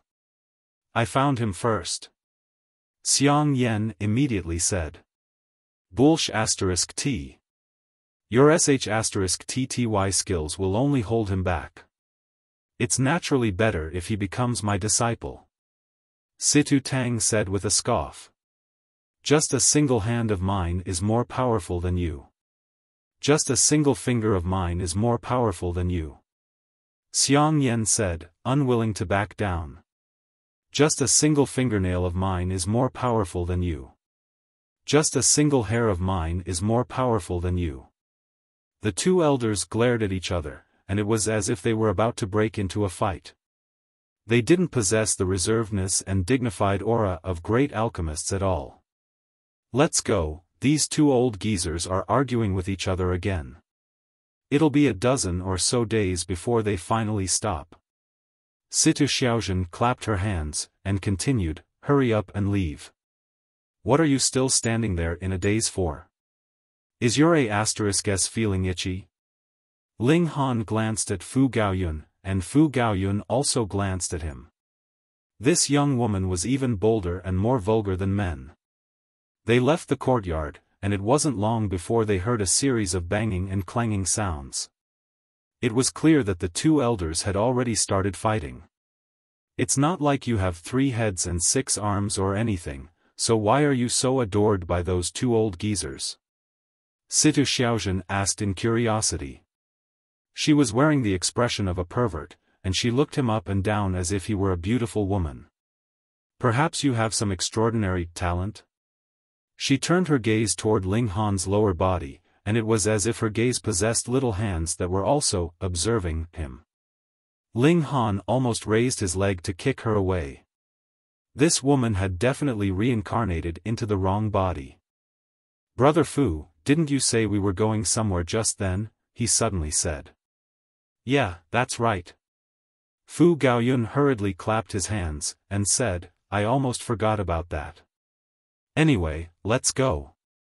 The two of them hurriedly turned around to flee. You're trying to ditch me? Situ Xiaozhen said with a snicker. As she said this, she immediately started to chase after them. However, she couldn't keep up with Ling Han and Fu Gaoyun's speed, so it wasn't long before she completely lost track of them. She stopped in irritation, and she murmured, this city is only so large, and there's no way you can run to the heavens. I'll find you two sooner or later. Fu Gaoyun stopped, and said, Brother Ling, starting from tomorrow, you and your wife can both enter the Heavenly Dragon Academy. What Heavenly Dragon Academy? It's an academy founded by the Fu clan. Apart from members of the Fu clan, this academy also educates the members of some nearby clans. In addition, it also recruits prodigies from other cities, Fu Gaoyun explained. For example, Black Moon City's Changsun Liang. However, because the lowest requirement for recruitment is reaching the severing mundane tier, Changsun Liang wasn't able to enter in the beginning. Otherwise, he would have been recruited to the academy long ago. Ling Han nodded in understanding. He then asked, what about my other wife? Fu Gaoyun patted his chest, and said, we naturally have to open the back door for you. Sister Heavenly Phoenix will be enrolled as if she were a member of the Fu clan. She'll definitely reach the severing mundane in under 100 million years. The Fu clan held Ling Han in such high regard not only because of his cultivation talent, but also because of Xiang Yan's adoration toward him. Otherwise, how could the Fu clan break their own rules for a measly severing mundane tier prodigy? Reaching the severing mundane tier in under 100 million years? This wasn't slow. In fact, it could even be regarded as astonishingly quick. However, Ling Han didn't want the Heavenly Phoenix Divine Maiden to perform a normal severance. Otherwise, she could only sever her own mundane relationships. Severing heaven and earth would be far too difficult for her. Perhaps there exists some supreme celestial medicine or celestial pill that can help her sever heaven and earth. Ling Han trusted his own alchemy skills. It didn't matter too much if he couldn't refine such a pill, now would eventually be able to refine it. Perhaps he would succeed in doing so when he became a celestial king. Fu Gaoyun waved goodbye. Ling Han retrieved the huge amount of godly metal to feed the divine demon sword, and when all of this godly metal was transformed into scrap metal, the divine demon sword finally advanced to the level of 2-star pseudo-divine metal. Pseudo-divine metal was divided into 10 ranks, and those above the highest rank could be regarded as genuine divine metal. I've almost consumed 2/3 of my wealth. Moreover, it's already so expensive now, so how expensive will it be when I want to raise the divine demon sword to the level of 7-star pseudo-divine metal or 8-star pseudo-divine metal? Ling Han was slightly worried upon thinking of this. At that time, he would need to spend an astronomical amount of star stones. Whatever, that's a problem for the future. As I become more powerful, obtaining wealth should also become easier and easier. The next day, Ling Han set off for the Heavenly Dragon Academy with the Empress and the Heavenly Phoenix Divine Maiden. In order to avoid trouble, the Empress had already concealed her true appearance. However, she was slightly unhappy about this because she was unable to show her beauty to Ling Han at all times. After walking for a while, they arrived at their destination. The Heavenly Dragon Academy was incredibly large. 3-star cities were at least 10 times the size of 2-star cities. Although this city was divided into 4 smaller regions, and although this academy only occupied one corner of Heaven Departing City, the Heavenly Dragon Academy was still as large as the entire Dark Moon City. There were tall mountains in the academy, and there were also large seashores in the academy. The Heavenly Dragon Academy was like a huge standalone city. The gate of the academy was comparatively small, with the 2 gate pillars only measuring 300 meters in height. Moreover, there was only a gate lintel, and there wasn't actually a physical gate door. The pillars were engraved with coiling heavenly dragons, and these dragons looked extremely lively and realistic. Their mouths were also wide open and roaring in fury, and this would make one feel a sense of intense might and pressure. Although there was no physical gate door, this didn't mean that any random person could enter the academy. This was because there existed a formation that blocked anyone who didn't possess the relevant talismans from entering. During his visit yesterday, Fu Gaoyun had already given Ling Han 3 talismans to enter. At this moment, there was seemingly some argument going on before the gate. Ling Han looked over, only to see Mao Dai furiously arguing with a young man. His eyes were burning with anger. Crawl through my legs, or fuck off. Chapter 1768, Humiliation. This was an extremely arrogant young man, and he was blocking Mao Dai's path into the Heavenly Dragon Academy. If Mao Dai wanted to enter, he would have to crawl through this young man's legs. However, who was Mao Dai? He was a prodigy, and he was a 3rd Severance Grand Elder. So, how could he endure such humiliation? However, this was the Fu clan's territory, and Mao Dai had only just arrived here. Thus, he couldn't rashly engage in battle. As such, he could only use reason to try to talk his way through. As long as he could resolve this with words, he definitely wouldn't engage in physical battle. "Sir, have I offended you in any way?" Mao Dai asked in a solemn voice. Because he was entering the academy, he was by himself at this moment. Otherwise, as young and energetic as Zhang Chong and Mao Shuyu were, they would have definitely exploded in anger already. Ha ha ha. The young man laughed wantonly, and there was an expression of disdain on his face. "Is trash like you worthy of offending me?" Mao Dai was even more enraged upon hearing this. However, he forcefully suppressed his anger, and said, "Then why are you making things difficult for me?" The young man raised his chin, and said, "Because I want to." His expression was filled with provocation and arrogance. Upon hearing that, Mao Dai abandoned all hope of resolving this peacefully. This young man was definitely targeting him on purpose. With this in mind, he immediately roared, "Excuse me." His right hand shot forward, grabbing at the young man's wrist. He was going to toss this young man behind him. "Naive," the young man said with a sneer. He also replied with an attack of his own. Wang! A ball of flames instantly burst to life in his palm. However, looking closely, this ball of flames was completely different from ordinary flames. It looked like a ball of ghostly flames, and it radiated with an extremely terrifying and chilling aura. Mao Dai didn't wait for this attack to hit him, and he immediately stopped his attack before leaping back in retreat. He was as quick and nimble as a rabbit. Still trying to escape, the young man said with a snicker. His hand continued to rapidly shoot at Mao Dai. Fourth Severance.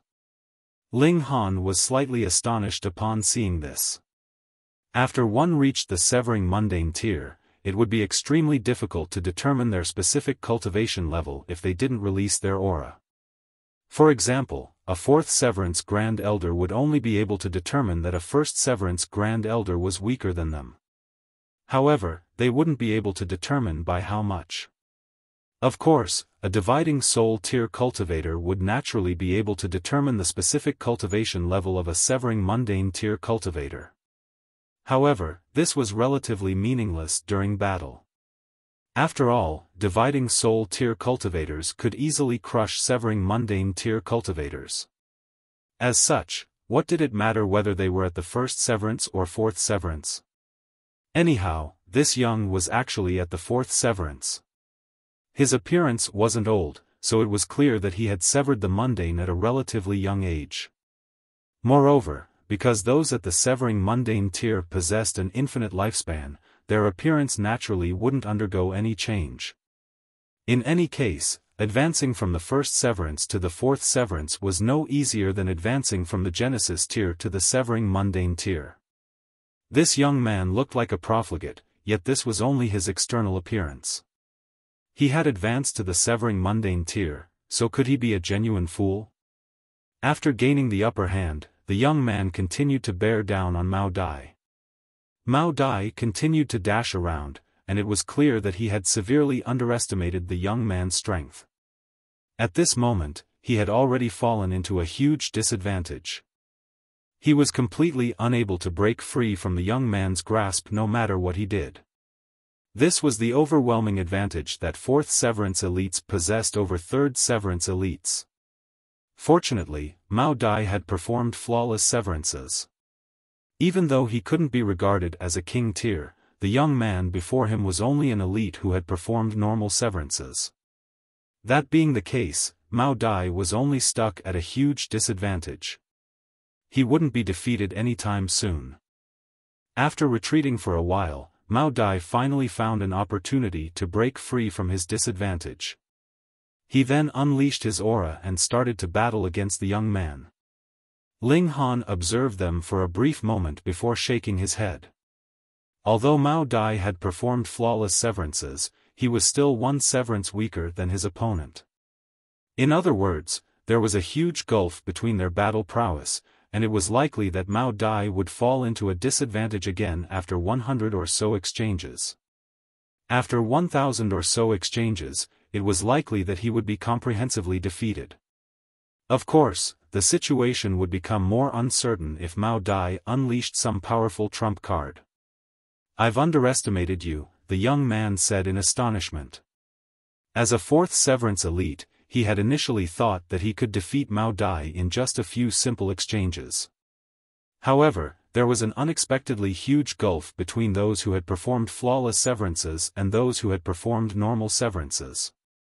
Thus, he was still unable to fully suppress Mao Dai.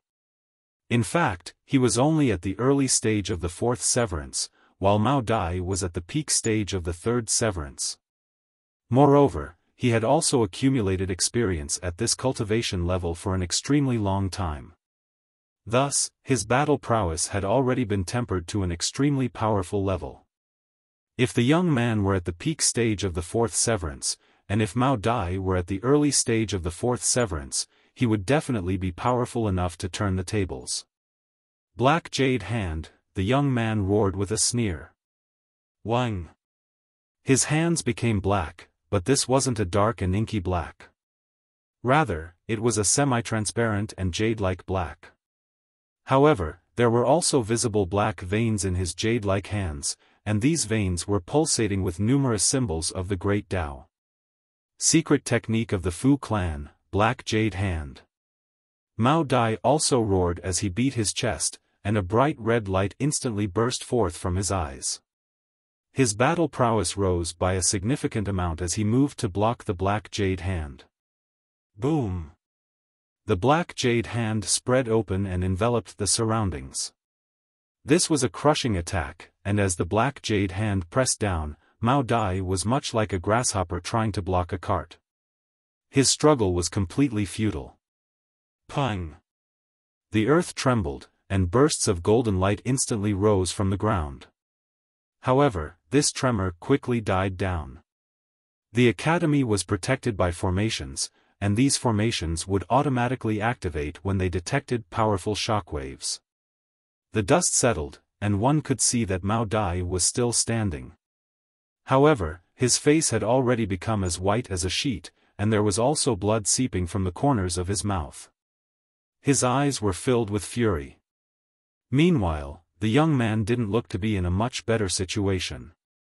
This was most likely because the black jade hand had expended much of his energy. However, Mao Dai had definitely suffered heavier wounds than him. After all, he was inferior in cultivation level, and he had just blocked such a powerful attack. "Are you going to crawl or not?" the young man asked as he spread his legs apart and pointed between them. Mao Dai clenched his hands into fists, and the veins on his arms were bulging. He definitely wouldn't accept such humiliation. However, this was his first day at the Heavenly Dragon Academy, so he definitely couldn't be late or missing. Otherwise, how would the teachers of the academy view him? How arrogant and careless would that be? Meanwhile, Ling Han was pondering over how the large black dog would react. If it were him, he would definitely agree without hesitation. While crawling through, he would then bite either the young man's weenie or his bum. He would definitely give the young man all the joy that he could wish for. However, only the large black dog could do such a thing. Ordinary people definitely wouldn't dare to emulate him. They wouldn't have the face to do so. Ling Han flicked his sleeves and strode forward, saying, "What incredible rules. One needs to crawl through a dog flap before entering the academy?" The young man faltered upon hearing this. However, he instantly flared up in rage when he came to his senses. "Dog flap? In other words, you're calling me a dog? Fuck. Ling Han?" the young man asked. His gaze became piercing, and an expression of ridicule spread across his face. Ling Han was slightly astonished. Since when had he become so famous in the Fu clan? He nodded, and replied, "Indeed, your grandpa is none other than me, Ding Xiaochen." If Ding Xiaochen still had a spirit after death, he would definitely spit a mouthful of blood upon hearing this. How many times did Ling Han want to impersonate him? The young man was enraged upon hearing this. "My grandpa definitely isn't as young as you." However, he forcefully suppressed his anger, and said in a solemn voice, "I'm Fu Zhengtong. I've never heard of you before. Which small fry are you?" Ling Han said with a wave of his hand. He didn't give the young man any face at all. The young man had treated Mao Dai with such disrespect, so Ling Han was naturally feeling extremely unhappy with him. "I've always heard that you were extremely arrogant." "Sure enough, you're as arrogant as can be," Fu Zhengtong said coldly. Chapter 1769, Caught in the Crossfire. "Always heard? Heard from whom?" Ling Han gazed at the young man, and said, "Oh. I seem to be fairly famous." "I'm not praising you." Fu Zhengtong couldn't help but shout. For some reason, he was easily triggered by Ling Han. "Who's always talking about me?" Ling Han asked with a smile. Fu Zhengtong chuckled coldly. He then stared at Ling Han for a while before answering, "The holy son of the lunar sect. Bei Xianming?" Ling Han involuntarily said a silent "oh" in his mind.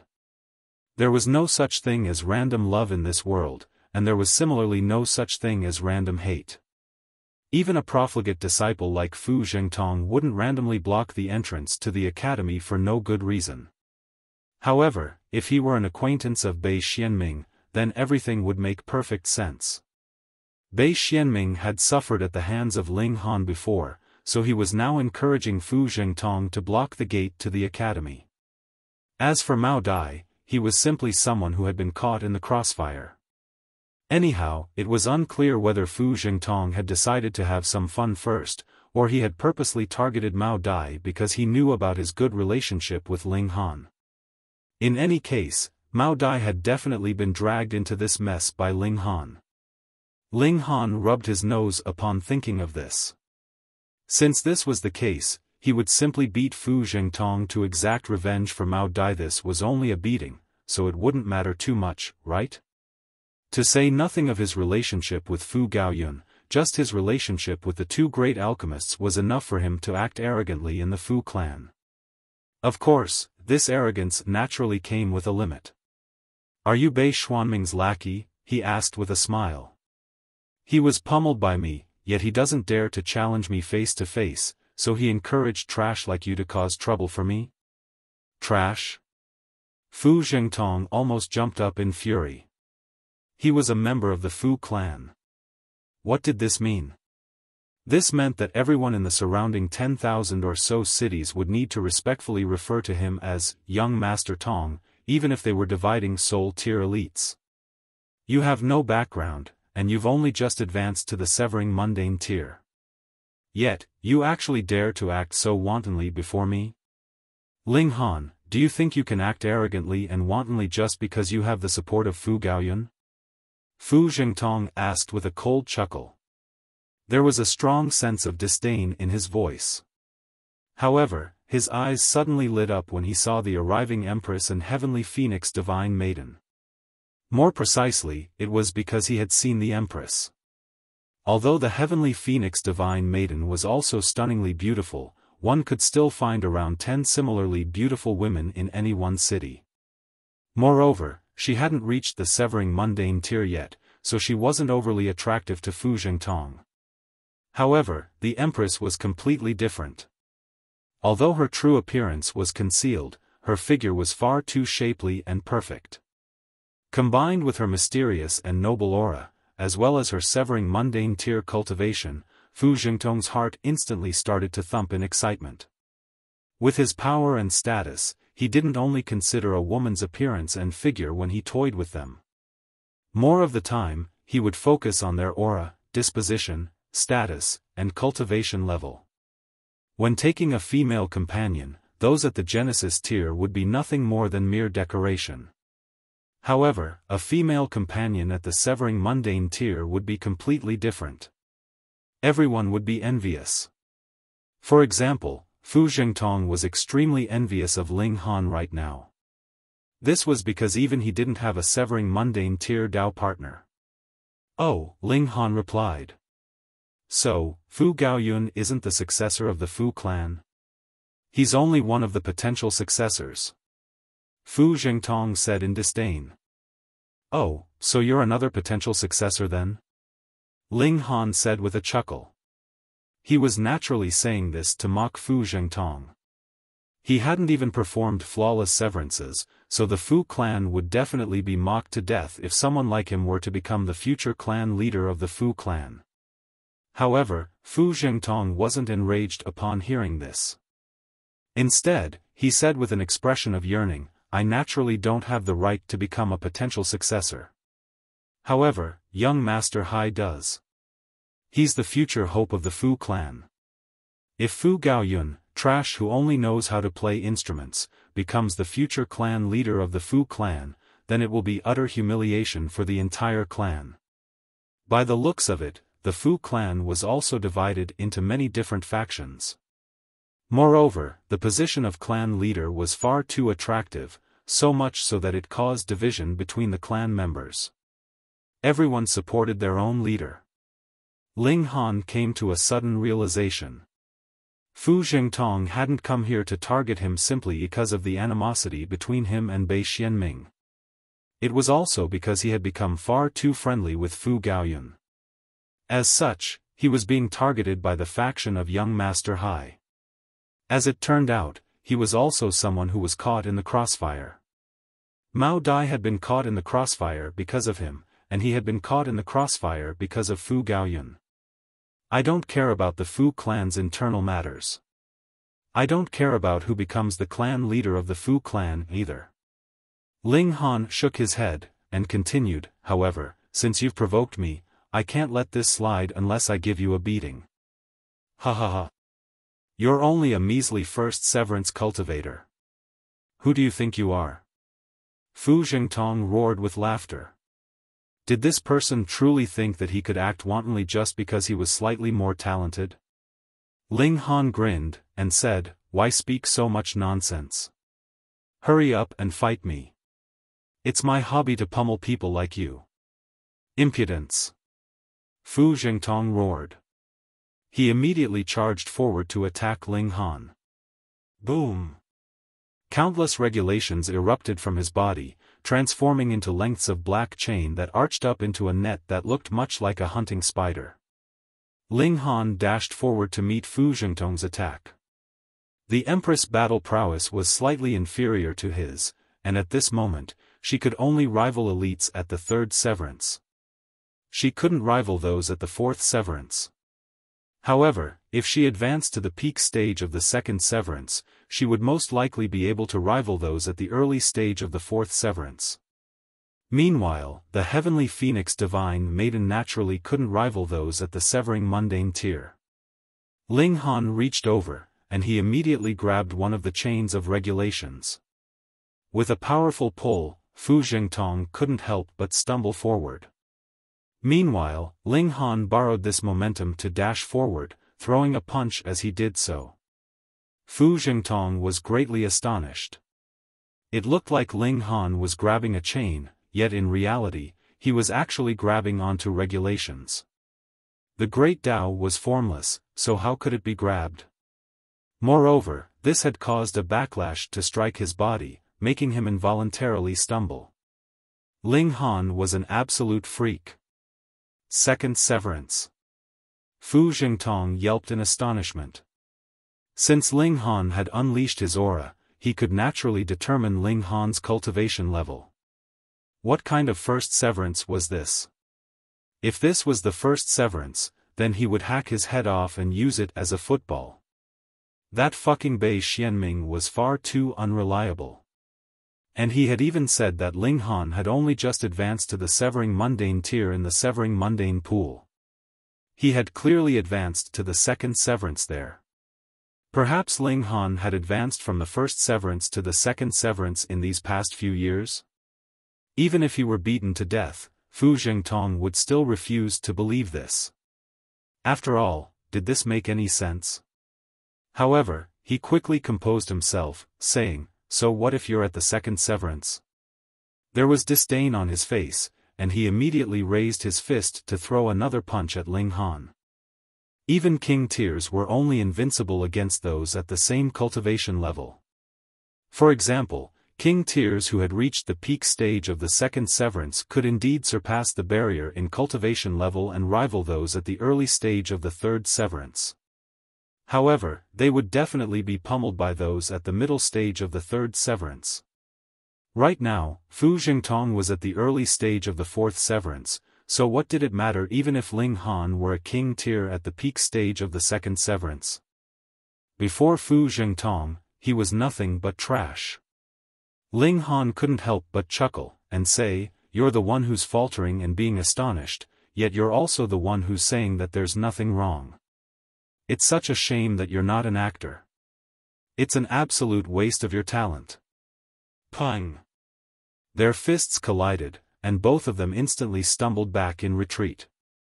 After stabilizing themselves, they couldn't help but stumble back several more steps. Only then were they finally able to completely stabilize themselves. They were evenly matched in this exchange. An expression of astonishment spread across Fu Zhengtong's face. This was far too terrifying. Ling Han was only at the second severance, yet he was already able to rival him? Although he was only at the early stage of the fourth severance, he should have still been far more powerful than Ling Han, who was only at the peak stage of the second severance at most. Fuck. What kind of freak is he? Chapter 1770, Might of the Divine Demon Sword. Fu Jingtong refused to believe this, he didn't dare to believe this. This had shattered the iron rules of the cultivation world, and it was something that should have been completely impossible to achieve. He had definitely made a mistake. His opponent was actually at the third severance. Yes, he was actually at the peak stage of the third severance. What a sneaky brat. You're clearly at the third severance, yet you've purposefully practiced some cultivation technique to manipulate your aura and trick your opponents. Fu Jingtong said through clenched teeth. This kind of person was truly far too detestable. They didn't focus on raising their cultivation, and they instead relied on these evil little trickeries. Ling Han was astounded. Fu Jingtong was far too skilled at speaking absolute bullshit. You're nothing but a frog that sits at the bottom of a well, Ling Han said. He couldn't be bothered arguing with him anymore. He raised his fists and unleashed more of his battle prowess. Suppress! Fu Jingtong roared. He immediately composed himself. Their battle prowess was almost identical, so now it was a battle between whose celestial technique was more powerful. As a member of the Fu clan, how could he lose to this country bumpkin? Boom! Boom! Boom! They collided again, with both of them unleashing waves of celestial techniques. At the same time, regulations transformed into spears and chains that whistled through the sky and shook the earth. Fortunately, there were formations protecting the academy and its surroundings. As such, it would be extremely difficult to damage the surroundings. Even so, the surrounding earth was still filled with lumps and craters, making it look like a pockmarked face. Ling Han had to admit that those at the fourth severance were indeed extremely powerful. Even though Fu Jingtong was only at the early stage of the fourth severance, and even though he had only performed normal severances, he could still manage to rival Ling Han's battle prowess. Ling Han was sighing in emotion. However, if passers-by witnessed this battle, their eyes would definitely bulge out in disbelief. You're only at the fucking second severance. Sure enough, because this was the entrance to the academy where people continued to enter and exit, it wasn't long before people noticed the battle between Ling Han and Fu Jingtong. They couldn't help but walk over to spectate. Of course, some of them also noticed the Empress, and they couldn't help but continue to glance over at her. However, even the Empress' stunning figure couldn't hold their gazes for too long. This was because they discovered that Ling Han was only at the second severance. This was far too astonishing. How could a cultivator at the second severance be so powerful? If he reached the fourth severance, then wouldn't he be able to rival those at the dividing soul tier? They were so stunned that even the Empress' charisma seemed weaker than normal. Of course, this was also because the Empress had concealed her true appearance. Otherwise, even the presence of a celestial king-tier elite might not attract as much attention as her. Fight, fight, fight. Ling Han unleashed his full power. Being weaker by 2 minor levels, he finally found an opponent he could battle against without restraint. Otherwise, even king tiers at the third severance would be comprehensively suppressed by him. Only those at the peak stage might be able to rival him. He became increasingly enthusiastic. Meanwhile, Fu Jingtong started to feel increasingly apprehensive. After all, Ling Han didn't seem like he was at the third severance no matter how he looked at him. A thought suddenly flashed through his mind. Had he been screwed over by Bei Xianming? Bei Xianming hadn't said that Ling Han had defeated him. Instead, he had only said that Ling Han had offended him, and that Ling Han was far too friendly with Fu Gaoyun. Upon hearing this, young Master Hai had casually said that he would give Ling Han a lesson. Now, however, who was giving whom a lesson? Yet, their battle had already reached such a stage, so Fu Jingtong naturally couldn't give up and retreat. Instead, he definitely had to achieve victory. Otherwise, what face would he have? He opened his mouth and spat out a miniature sword that started to expand in the air. This sword then eventually transformed into an azure blade 3 feet long that was engraved with snake-like patterns. Fu Jingtong immediately imbued his origin power into the blade. Wang!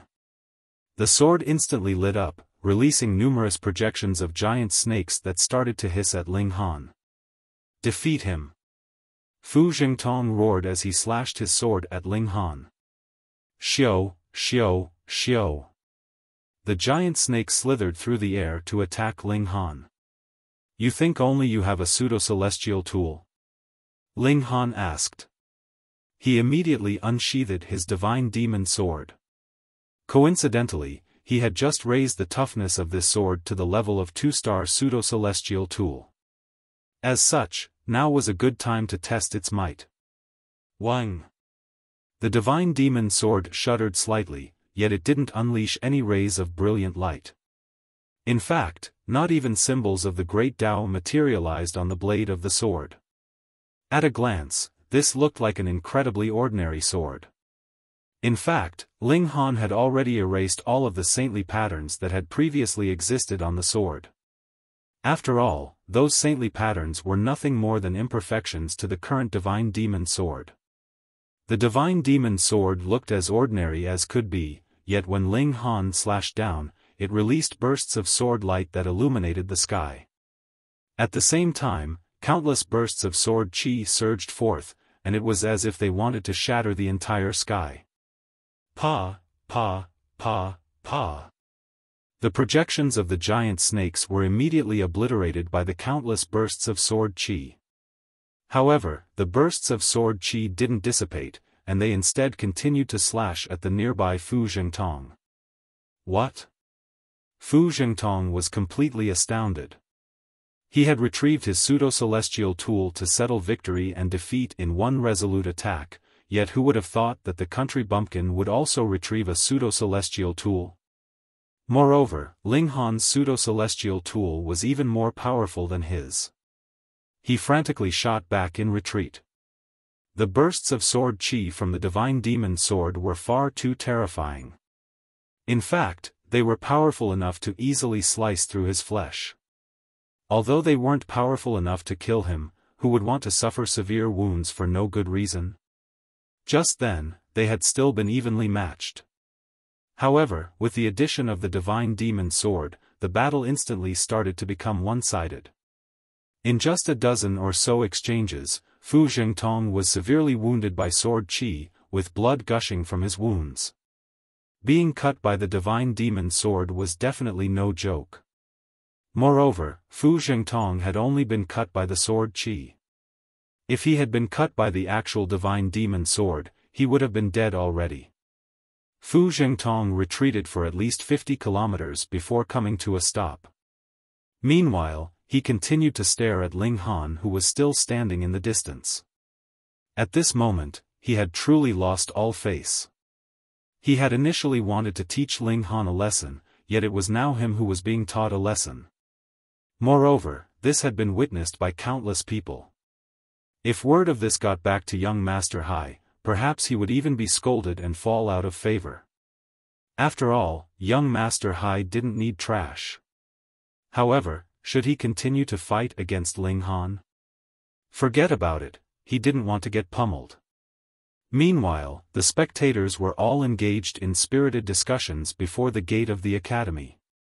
They didn't know who Ling Han was, so they were all speculating about his background. Lord Mao. Ling Han said in greeting and nodded at Mao Dai. Mao Dai sighed with emotion. Back then, he had even wanted to take Ling Han as his disciple. Now, however, Ling Han's cultivation level was only a single severance lower than his. In terms of battle prowess, Ling Han had more so surpassed him by a significant amount. He could barely accept this reality. Don't call me Lord anymore. I'm not the commander of the Dark Moon Army anymore, and your battle prowess is also superior to mine, Mao Dai said with a serious expression. When cultivators communicated with each other, strength was of utmost importance. Thus, Mao Dao felt extremely uncomfortable when Ling Han referred to him using such an unfitting title.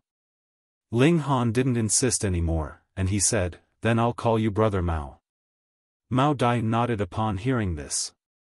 However, just as he was about to enter the academy with Ling Han, he suddenly saw someone walking out. This person was none other than Fu Gaoyun. "Brother Ling, I heard that you got into a fight?" Fu Gaoyun looked around, and he asked, "Where's your opponent? Where are they?" "The fight's over," Ling Han replied with a smile. "Over so quickly? I wasn't even able to enjoy the show." "Oh, that's right, you're far too good at causing trouble. How did you get into a fight on your first day at the academy?" Fu Gaoyun asked teasingly. Ling Han rolled his eyes, and replied, "Isn't this all thanks to you? Anyway, how many potential successors does the Fu clan have? Why are you suddenly asking this?" Fu Gaoyun asked in slight curiosity. "The person I was fighting with just then was called Fu Zhengtong. He said that young Master Hai or something wanted to teach me a lesson. He also told me not to be friends with a weak person like you anymore." "What?" Fu Gaoyun exclaimed in astonishment. "You were fighting with Fu Zhengtong? Heavens! That was a fourth severance elite." Chapter 1771, Show of Strength. After some thorough questioning, Ling Han finally learned that there was indeed more than one potential successor in the Fu clan. In reality, 3-star forces and above would all raise more than one potential successor. Otherwise, what would they do if their successor suddenly died one day? At that time, how long would it take to raise another successor? Generally speaking, these forces would raise around 4 to 5 potential successors at any one time. When it came to top-notch great sects, they would more so raise 10 or more potential successors at once. These forces were extremely wealthy, and they also possessed astounding power and potential. Thus, it was only natural that they raised numerous potential successors. Moreover, having several potential successors would also push them to compete with each other, and thus raise their own strength and abilities. This would in turn allow them to become even more impressive and outstanding. For example, the Lunar Sect had 7 potential successors, with Bei Xianming being only one of them. His desire to become Dao partners with Fu Xiaoyun was also partly because he wanted the support of the Fu clan, as this would help him solidify his spot as a holy son. After all, the position of potential successor wasn't guaranteed. If someone more outstanding were to appear, the weakest of the 7 potential successors would be immediately demoted. They wouldn't need to wait until the previous sect leader retired. Regarding the Fu clan, because they were inferior to the Lunar Sect even though they were both 3-star forces, they also had fewer potential successors than the Lunar Sect. Right now, they only had 4 potential successors. Apart from Fu Gaoyun and young Master Hai, also known as Fu Tonghai, there was also Fu Xiaoping and Fu Bingbing. Among them, Fu Gaoyun was the newest potential successor, as he had replaced the original and weakest potential successor. Meanwhile, Fu Xiaoyun also had the potential to become a successor, and it was because of this that some members of the clan wanted to marry her out. If she married into the Lunar Sect, she naturally couldn't become a potential successor of the Fu clan anymore. Right now, there was a huge gulf between the cultivation levels of the 4 potential successors. For example, the most powerful Fu Xiaoping had already reached the dividing soul tier. Moreover, he was a heaven soul elite. Of course, he had already cultivated for an astonishingly long time. In fact, he had already cultivated for over 10 billion years. After him was Fu Bingbing. She was an earth soul elite, and even though she had cultivated for a shorter period of time compared to Fu Xiaoping, she had still already cultivated for a whopping 8 billion or so years. Fu Tonghai was far younger than them, and he had only cultivated for around 1 billion years. He had just advanced to the dividing soul tier, and he had also been the most supported potential successor in the past. However, following Fu Gaoyun's sudden promotion, his popularity and support were instantly faced with a huge threat. Fu Gaoyun was more talented than him, although it wasn't by much. However, picking the clan leader was a task of picking the most talented among the talented. As such, any advantage in talent was naturally extremely valuable. Thus, the conflict between Fu Tonghai and Fu Gaoyun was by far the most intense. According to the rules of the Fu clan, potential successors couldn't directly fight with each other. Otherwise, it would be far too unfair. However, they could rely on their followers to compete with each other. In the past, Fu Tonghai had enjoyed the most support, so he naturally had the most followers as well.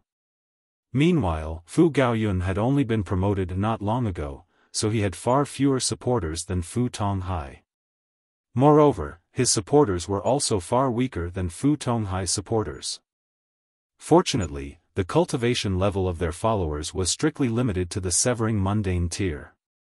This was to ensure fairness, and it was also because dividing soul tier elites could already be regarded as powerful beings in 3-star forces. Thus, how could they become the followers of these youths? Of course, since Fu Xiaofan had already been a potential successor for so long, some of his earliest followers had already advanced to the dividing soul tier. In this case, they were allowed to remain as his followers. It was just that they couldn't participate in the conflicts between followers anymore. Upon hearing Fu Gaoyun's explanation, Ling Han realized that he had unknowingly charged headfirst into another complicated conflict. If Fu Gaoyun hadn't recruited him, he wouldn't have faced any problem at all. Now, however, he had attracted the attention of Fu Tonghai. Perhaps he had also attracted the attention of Fu Xiaofan and Fu Bingbing. Most importantly, the Fu clan didn't allow their members to directly fight with each other. However, he was an outsider, so who knew whether someone would find him annoying and attempt to kill him? Was he truly a magnet for trouble?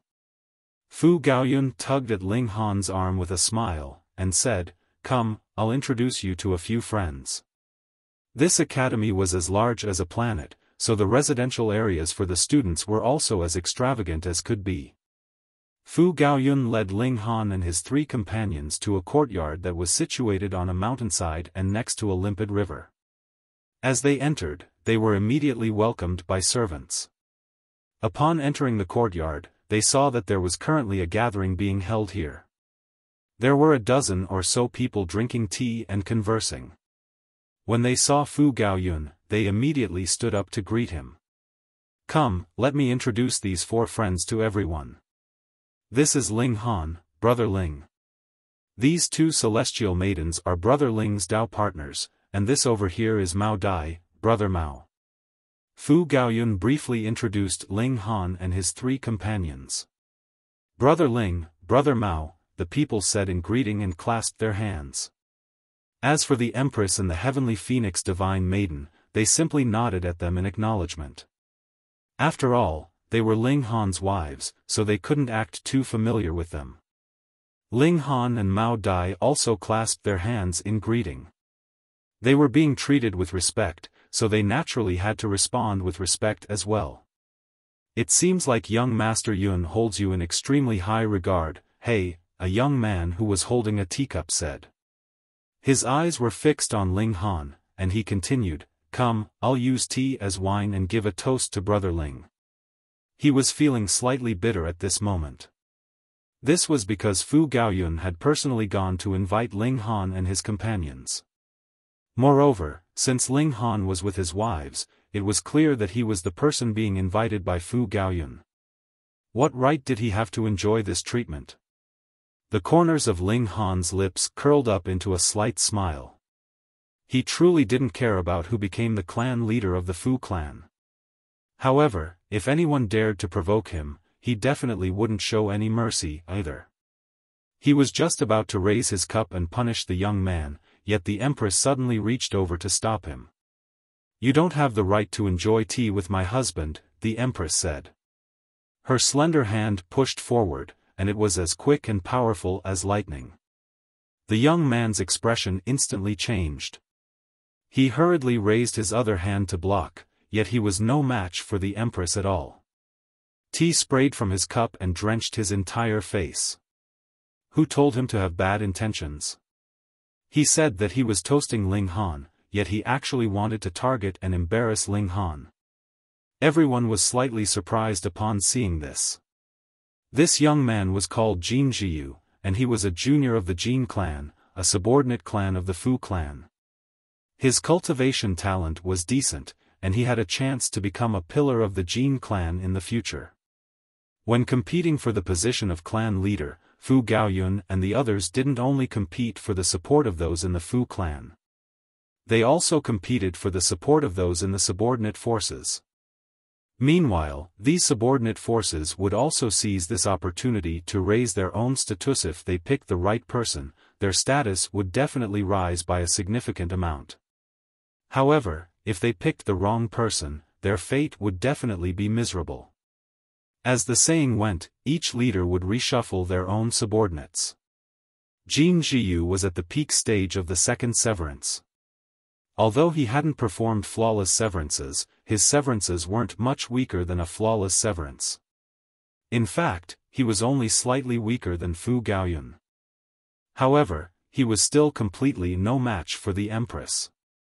This was quite scary. Even Fu Gaoyun hadn't expected this. He knew that the Empress was powerful, yet this was far too powerful, no? We're all a family, so there's no need to ruin the friendly atmosphere, he hurriedly said. These were all his followers, so he naturally couldn't allow them to become hostile with each other. Otherwise, how would he compete against the other potential successors? Jin Jiyu finally came to his senses, and there was a hint of fear in his eyes as he glanced at the Empress. With just a single exchange, he already knew that he was far inferior to the Empress.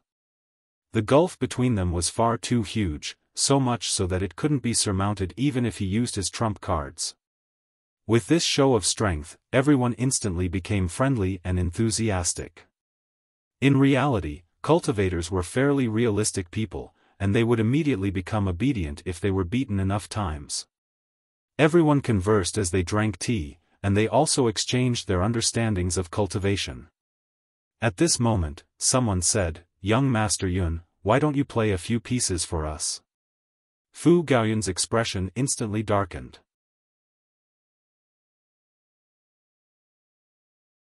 Chapter 1772, Playing a Piece. Fu Gaoyun enjoyed music, and this was something that everyone was aware of. Thus, it was also extremely easy for his followers to flatter him. They simply needed to ask him to play a few pieces, and this would definitely delight Fu Gaoyun to no end. However, now was different. After being led astray by Ling Han, Fu Gaoyun seldom played his guqin anymore. This was because he would involuntarily recall descending lotus flowers each time he tried to play a piece. In the end, he would go completely astray and start playing the descending lotus flowers instead. As a young master of the Fu clan, how could he play such a tasteless piece? Thus, asking him to play a piece or two wasn't flattering him anymore. Instead, it was offending him. "Yeah, that's right. Young Master Yun, why don't you play a piece of two?" someone else said in encouragement. How could they know about the trauma in Fu Gaoyun's mind? Thus, they all started to encourage him to play a few pieces. Fu Gaoyun couldn't withstand their enthusiasm, so he could only retrieve his guqin and forcefully calm himself down. Many days had passed, and with his powerful mindset, he had naturally walked out from that crooked path already. However, the condition was that he didn't think of Ling Han.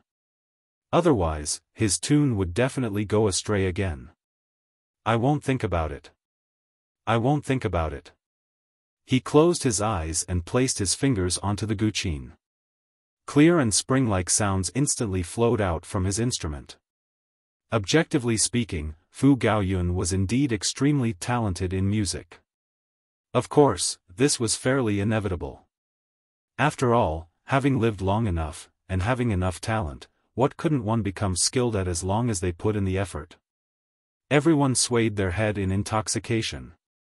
Regardless of whether they truly enjoyed music or not, they definitely had to act as if they did at this moment.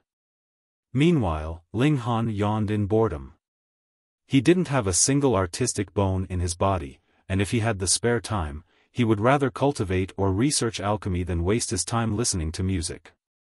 He smiled at the Empress and the Heavenly Phoenix Divine Maiden, and a mischievous thought was already forming in his mind. He extended a finger and started to lightly tap the teacup before him. This was none other than the tune of descending lotus flowers. This sound was extremely soft, yet almost everyone present was at the severing mundane tier. As such, how could they not hear it? However, most of them didn't mind, as the sound was truly very soft. Yet, it was a completely different situation for Fu Gaoyun. His eyes were closed, and his mind was completely focused. To him, listening to himself playing the guqin was a great source of enjoyment. At this moment, however, a familiar tune suddenly crept into his mind. Descending lotus flowers. There was a ring, and the tune of his piece immediately started to change. Fu Gaoyun almost choked upon hearing this. No, I'm not going to listen. I'm not going to listen. He hurriedly repeated this in his mind, yet the more he repeated it, the clearer that faint sound became. In the end, it transformed into a roaring river that surged through his mind. In the end, his fingers also started to go astray, and he started to play descending lotus flowers instead. Everyone faltered upon hearing this, and they couldn't help but exchange confused glances.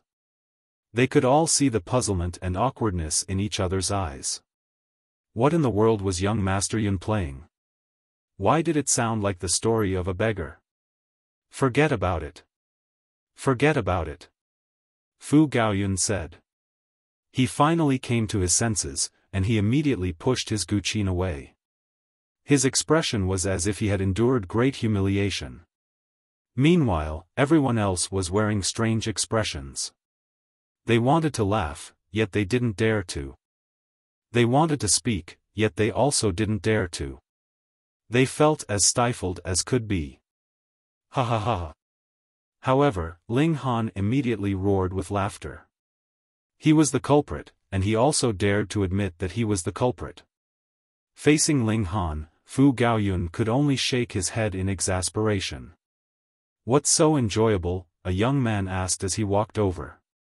He was stumbling a little, and his steps were slightly uneven.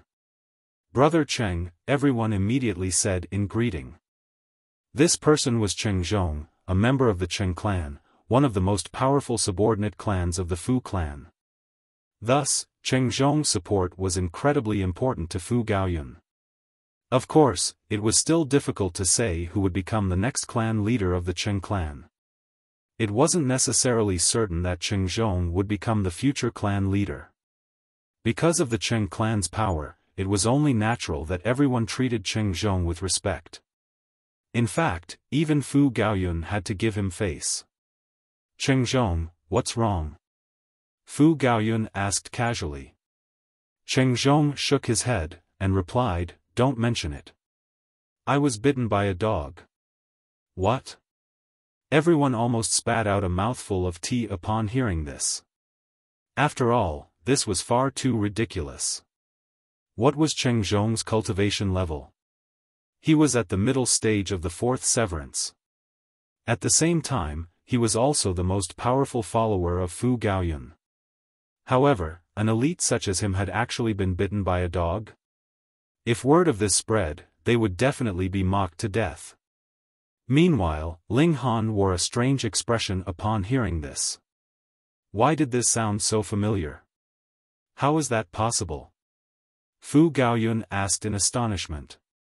However, he immediately saw the funny side of this, and he asked, you're so powerful, so how could you have been bitten by a dog? Sigh. Cheng Zhong sighed loudly before saying, I don't know what happened, either. I came across Fu Jingtong when I was heading over, and seeing him running away in disarray, I casually asked how a dog like him had been wounded. However, a large black dog suddenly leaped out from nowhere, and it viciously bit at my bum. It bloody hurt like hell. Everyone was astonished upon hearing this. He had been bitten just like that? He was at the 4th severance. With this information, Ling Han could already confirm that this was the act of none other than the large black dog. Strange. Why had that detestable dog suddenly run over here? Whom did it want to screw over now? When did such a beast appear in the heaven-departing city? Fu Gaoyun asked in puzzlement. Did some powerful being obtain a new immortal beast pet, but not eliminate its wild tendencies yet? No. Cheng Zhong said with a shake of his head. That large black dog was even wearing a pair of iron underwear, and it was so dazzling that it almost blinded me. It was a horrible sight. Pooh. Someone finally couldn't help but spit out a mouthful of tea. Come, sit over here and calm down first, Fu Gaoyun said. It was hard to seek revenge after being bitten by a dog. After all, they couldn't go over to bite the dog, could they? Cheng Zhong hurriedly shook his hands, and said, no need, no need. How would he dare to sit? His bum was hurting like crazy. Everyone grinned in their minds. This was a fairly hilarious encounter. Of course, it was a miserable encounter for the person who was involved. I've gathered everyone here today not only to touch base, but also to discuss an important matter. Fu Gaoyun raised his hand and signified for silence. The Hidden Dragon Mystery Realm is about to open, and we need to determine who's going to enter. Everyone's eyes lit up at the mention of the Hidden Dragon Mystery Realm. This was most likely the ruins of some ancient great sect. When discovered in the past, there had even been a piece of divine metal inside, and this had triggered an earth-shattering battle between 3 celestial king-tier forces. From that point onward, no other rare treasures had appeared in the Hidden Dragon Mystery Realm, but some powerful forces would still occasionally send some people over to try their luck. However, such situations were relatively rare. To the Fu clan, however, the Hidden Dragon Mystery Realm was an incredibly important resource. This was because the Hidden Dragon Mystery Realm produced a kind of matter called Blood Dragon Stones. These Blood Dragon Stones were extremely helpful in raising the cultivation level of those at the Severing Mundane tier, and they could even strengthen one's divine sense, and help them build a solid foundation for advancing to the Dividing Soul tier.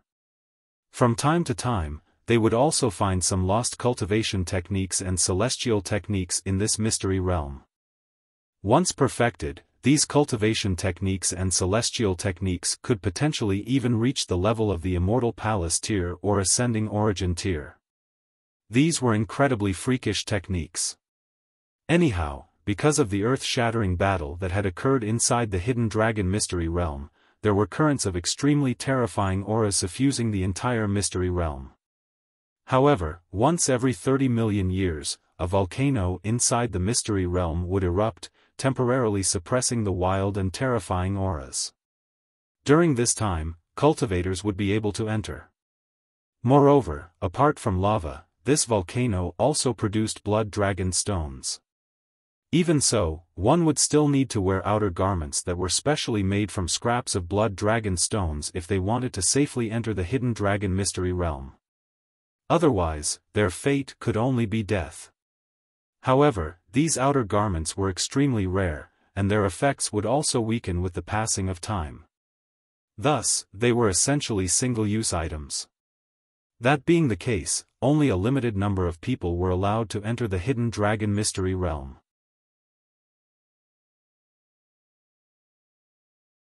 Chapter 1773, Fighting Over Spots. Everyone looked toward Fu Gaoyun eagerly in expectation.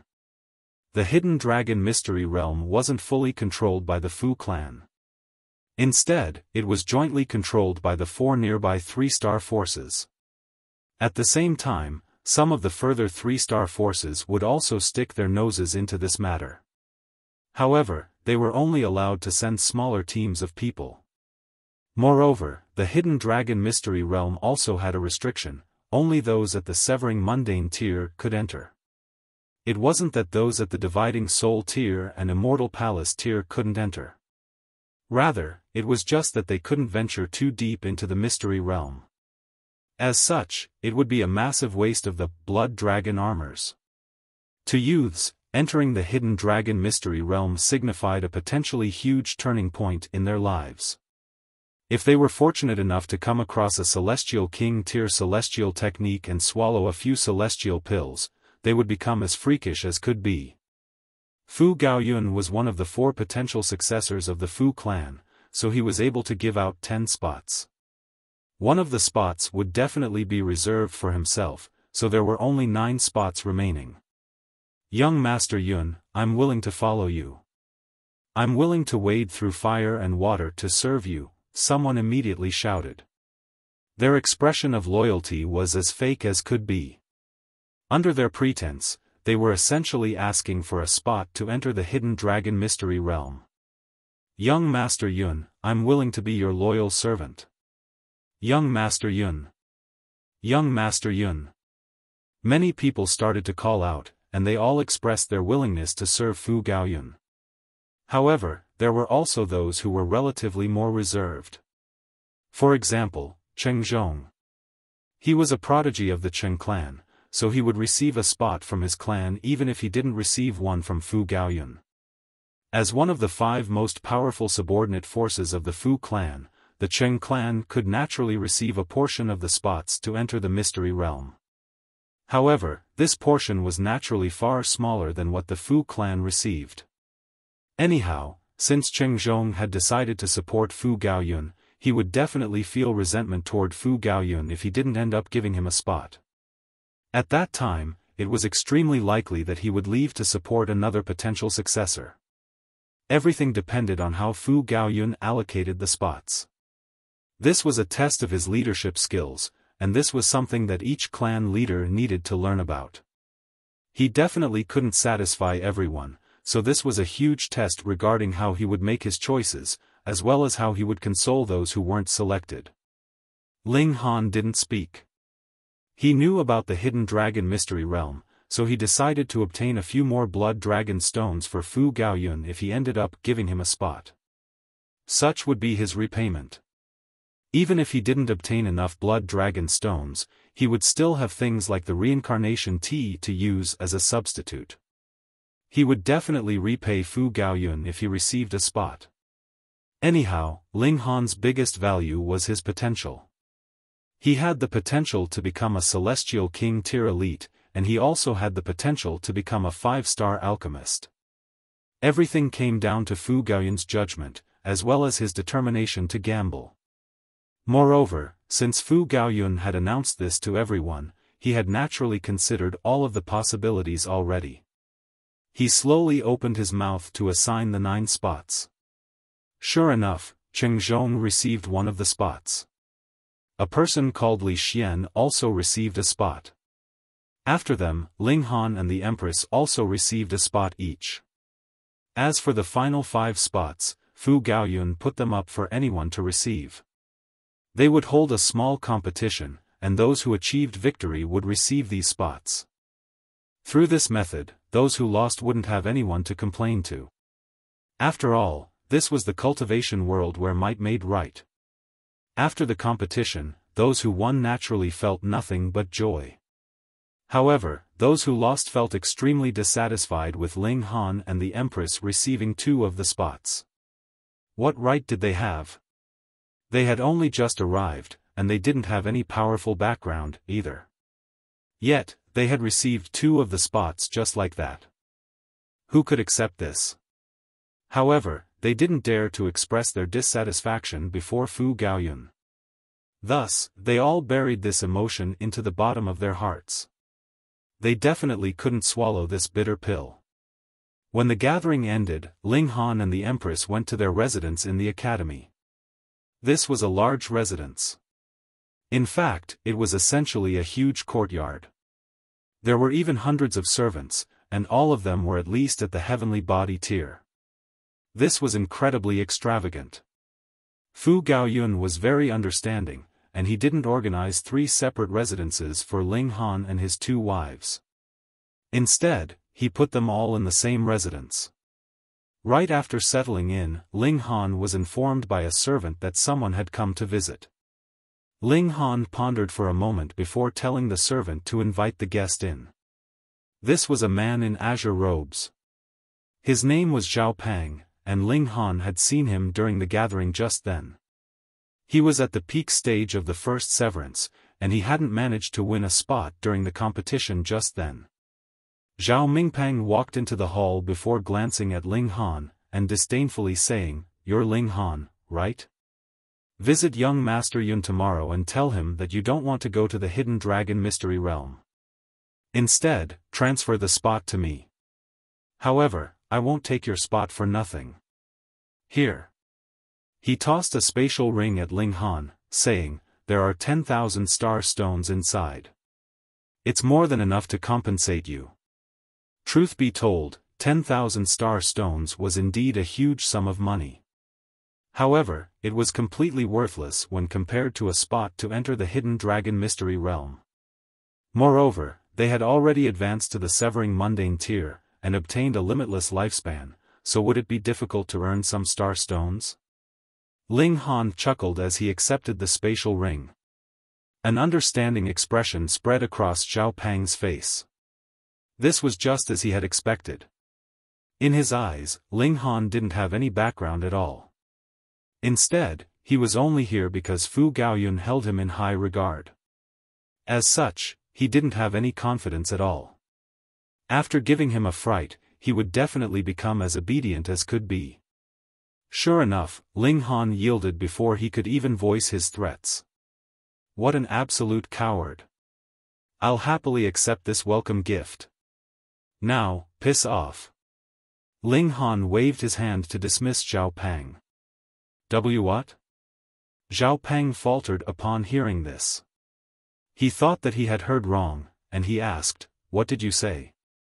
"Piss off, you understand?" Ling Han smiled, and continued, "Here, I'll teach you. First, place your hands on the ground. After that, place your head on the ground. With that done, you can push with your legs and succeed in rolling forward. With your intelligence, it shouldn't be too hard to learn this." Xiaofan instantly exploded in rage. "Are you treating me as a retard? You think I don't know how to roll and piss off?" He was furious, and he immediately pointed at Ling Han, shouting, "Don't push me. I'm allowing you to piss off by yourself now. However, if you insist on receiving my help, you're the one who's going to end up suffering," Ling Han said in a calm voice as he took a sip of tea. Xiaofan laughed in fury.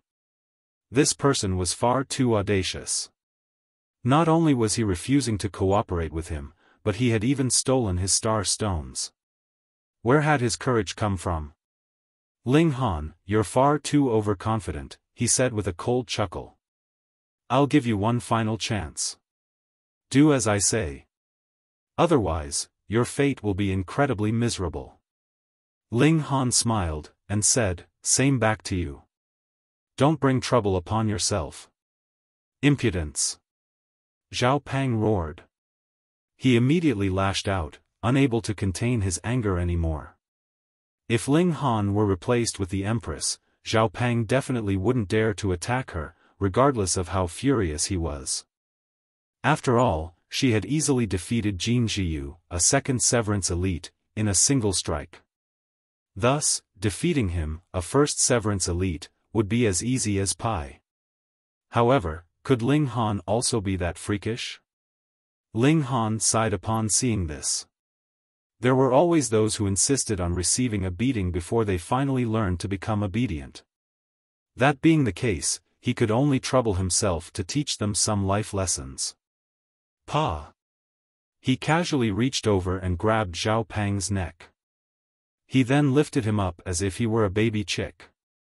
"Come, I'll help you piss off," Ling Han said as he tossed Xiaofan into the distance. "Pa!" Xiaofan was instantly thrown into the distance, with his momentum causing him to involuntarily roll forward. Xiaofan rolled all the way to the entrance of the courtyard, and only then did he coincidentally come to a stop. He was both furious and humiliated, and he roared, "Where are my star stones? Since you're not cooperating with me, you've got to return my star stones, right?"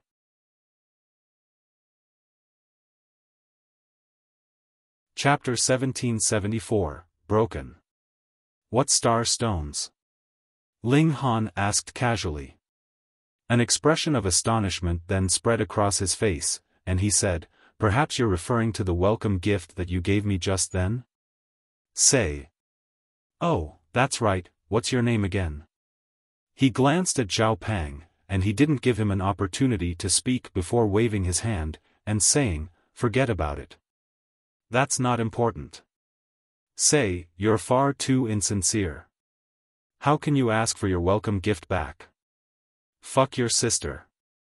Xiaofan felt so aggrieved that he wanted to cry. Ling Han had taken his star stones, and he had also tossed him into the distance and forced him to roll like a ball.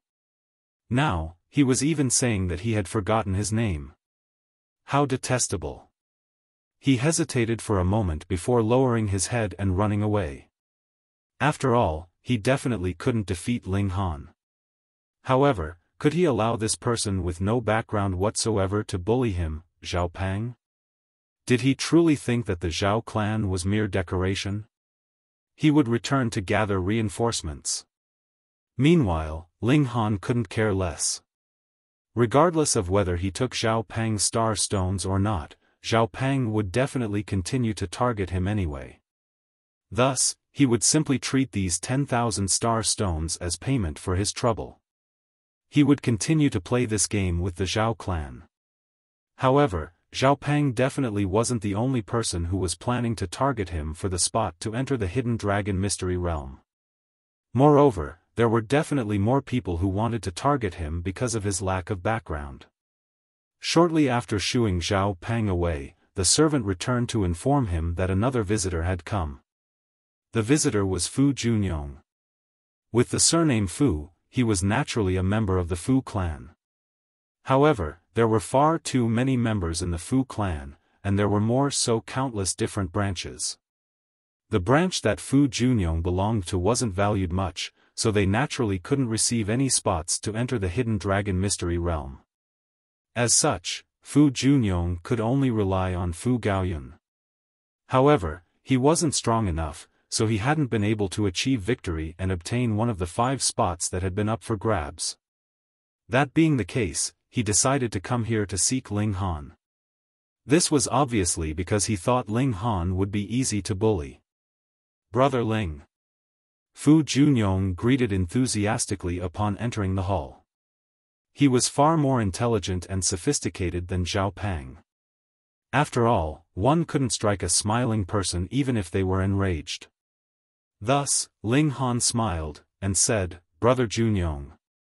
Fu Junyong refused to mention the spots to enter the Hidden Dragon Mystery Realm, yet he continued to talk about how incredibly dangerous and deadly the Mystery Realm was.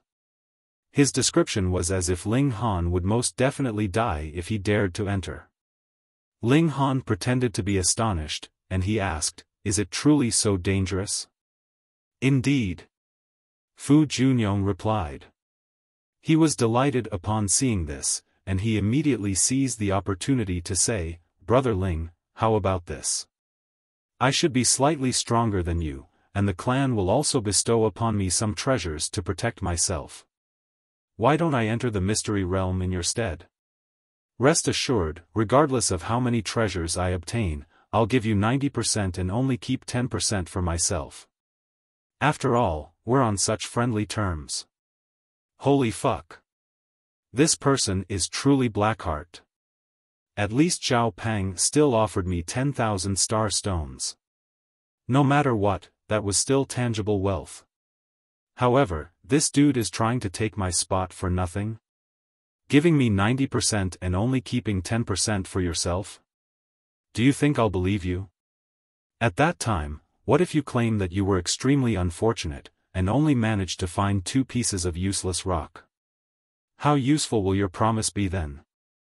Ling Han immediately rejected this offer, saying, "How can I agree to this? We feel like old friends already, so how can I allow Brother Junyong to risk your life for me? How can I accept the fruits of your hard work for nothing?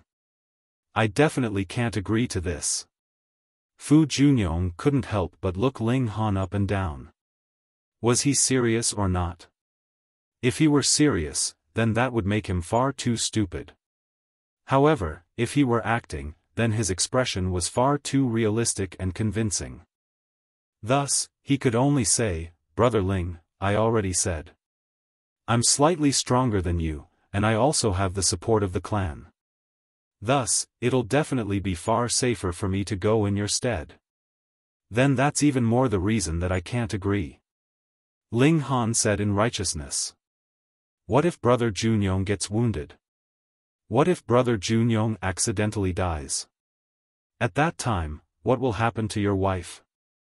Won't she be violated by other men? What about your children?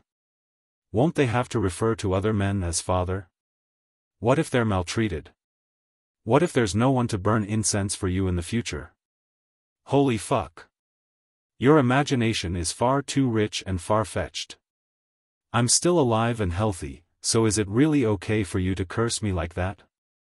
However, Fu Junyong couldn't express his anger at this moment.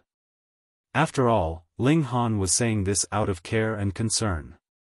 As such, he could only force himself to swallow these curses. He couldn't help but grimace. Ling Han was cursing him to die, yet he still had to thank him for his concern. This caused him to feel incredibly vexed and stifled. He dazedly stared at Ling Han, and he started to ponder whether he had exaggerated the dangers of the hidden dragon mystery realm a little too much, so much so that he couldn't rein his fibs back in. Why is he so stupid? And why is he so incredibly righteous? Fu Junyong's mouth went dry, and he said, "Brother Ling, listen to my advice. Don't act so rashly." Ling Han chuckled, and replied, "If Brother Junyong insists, then it's not as if I can't agree. It's finally come." Delight spread across Fu Junyong's face, and he said, "Please do continue, Brother Ling. What do you want me to do? Let's spar with each other. If you're stronger than me, I'll naturally let you go in my stead," Ling Han said. He couldn't be bothered toying with Fu Junyong anymore. "Wonderful. No problem." Fu Junyong replied with an eager nod. He was confident that he could defeat Ling Han with relative ease. After all, Ling Han was far too young.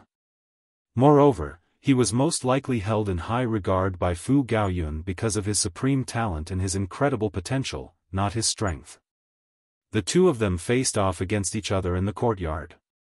"Brother Ling, I'm going to attack now," Fu Junyong said with a solemn expression. He didn't want to severely wound Ling Han, as doing so would most likely kill his chances of obtaining the valuable spot. Ling Han nodded, and said, "Then I'll use my full power." "Don't worry, use your full power. I'll also control my own power." Fu Junyong's expression was as if everything were in his grasp. He made a pressing motion, and a huge number of veined patterns of the Great Tao instantly materialized before him. Their might was absolutely astounding. As someone who was highly valued by Fu Gaoyun, he was indeed fairly skilled and talented. Although Fu Junyong had only performed normal severances, he had been extremely close to performing flawless severances. However, no matter how close he had been, his severances were still just normal severances. As such, his battle prowess was naturally far inferior to those who had performed flawless severances. Ling Han replied with a simple punch. However, he purposefully condensed sweat on his forehead, making it seem as if he were exerting his full strength. Upon sensing the might of Ling Han's punch, a hint of disdain involuntarily spread across Fu Junyong's face. This battle prowess was far too weak. What talent and potential had Fu Gaoyun seen in him? Moreover, he had actually given him a spot to enter the hidden dragon mystery realm. Ling Han's fist arrived before him. Fu Junyong could feel a burst of power rushing over, yet he didn't think much of it. He was just about to unleash some power to block this strike. However, he suddenly discovered that although this punch was weak, the regulations contained within it were devastatingly powerful. These were terrifying regulations that he couldn't block at all. Raw power and regulations were both important aspects of one's battle prowess. Moreover, starting from the severing mundane tier, regulations would be the more important aspect. Generally speaking, however, cultivators wouldn't abandon their cultivation of power. As such, there was still a notion of measuring battle prowess using raw power. The stronger one's power, the stronger their regulations. That being the case, who would have expected Ling Han's weak-looking punch to contain such overwhelming regulations? Not good. Fu Junyong exclaimed in his mind. However, it was already too late to dodge.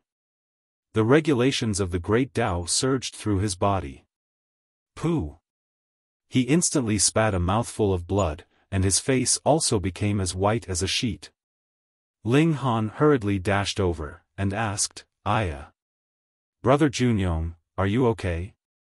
I'm so sorry, I used too much power. I mistakenly thought that Brother Junyong was much stronger than me. However, who would have thought?" He continued to use his words to slap Fu Junyong's face. At this moment, Fu Junyong truly wanted to die.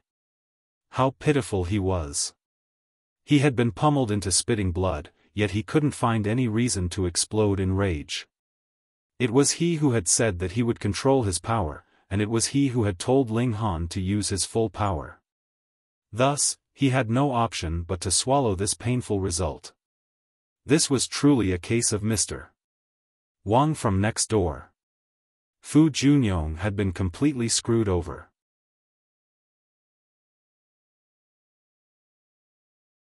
Chapter 1775, Southern Cup Rock Sun Water. Fu Junyong left in misery and dejection. The wounds that Ling Han had given him weren't the most important. He could fully recover from these wounds in a dozen or so days. However, the spot to enter the mystery realm. Anyhow, following Fu Junyong, several more people visited Ling Han to ask for the spot to enter the mystery realm. Some of them were relatively polite, and they were willing to use star stones, saintly medicines, or even cultivation techniques to exchange for this spot. However, there were also some who were incredibly arrogant, and they directly ordered Ling Han to yield his spot. When facing the former, Ling Han would also be polite and nicely ask them to leave. Facing the latter, however, Ling Han would directly beat them out of his residence. Pang! There was a violent shudder, and it was as if the entire courtyard were about to collapse. It finally stabilized after a moment, and it was also at this time that a cold and eerie voice suddenly traveled over. "Where's Ling Han? Get the hell out here to greet me." There was a terrifying might in this voice, and it definitely didn't belong to someone at the severing mundane tier. Instead, it belonged to an elite at the dividing soul tier. Ling Han stood up and started to fly out. At this moment, a young man was standing before the entrance to his residence with his hands clasped behind his back. Although Ling Han regarded him as a youth, judging by his tumultuous vitality, he was at least tens of billions of years old. In fact, he might even be hundreds of billions of years old. His youthful appearance simply signified that he had severed the mundane at a relatively young age. Thus, his appearance had been locked into one of youth. In other words, he would appear young forever. In order to make themselves appear more mighty and dignified, some elites would purposefully age their appearance. However, this person clearly hadn't done so. Anyhow, there was also another person standing behind this youth. This was someone who Ling Han recognized. Fu Jingtong. "Oh. You lost to me, so you've brought a dividing soul tier elite over to redeem your pride? What a sore loser. Perhaps you'll run back sobbing and ask for help from your elders every time you're defeated by someone in the future?" "You're Ling Han," the dividing soul tier elite asked as he gazed at Ling Han with a cold expression. His name was Fu Siyuan, and he was an elder in the branch that Fu Jingtong belonged to. In reality, there was a difference of many generations between them. However, because everyone had lived for so long, people usually ignored how many generations existed between them, and they all referred to those of the older generations as elder. Ling Han glanced at him, but he remained silent. Fu Jingtong couldn't help but rebuke, "My senior is asking you a question. How was this brat so audacious?" Ling Han wore an indifferent expression, and he said, "Oh? So he's actually talking to me? Heh. What kind of attitude is this?" There were flames of anger in Fu Siyuan's mind.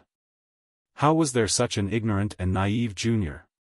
When those at the severing mundane tier saw those at the dividing soul tier, shouldn't they all piss themselves in fright?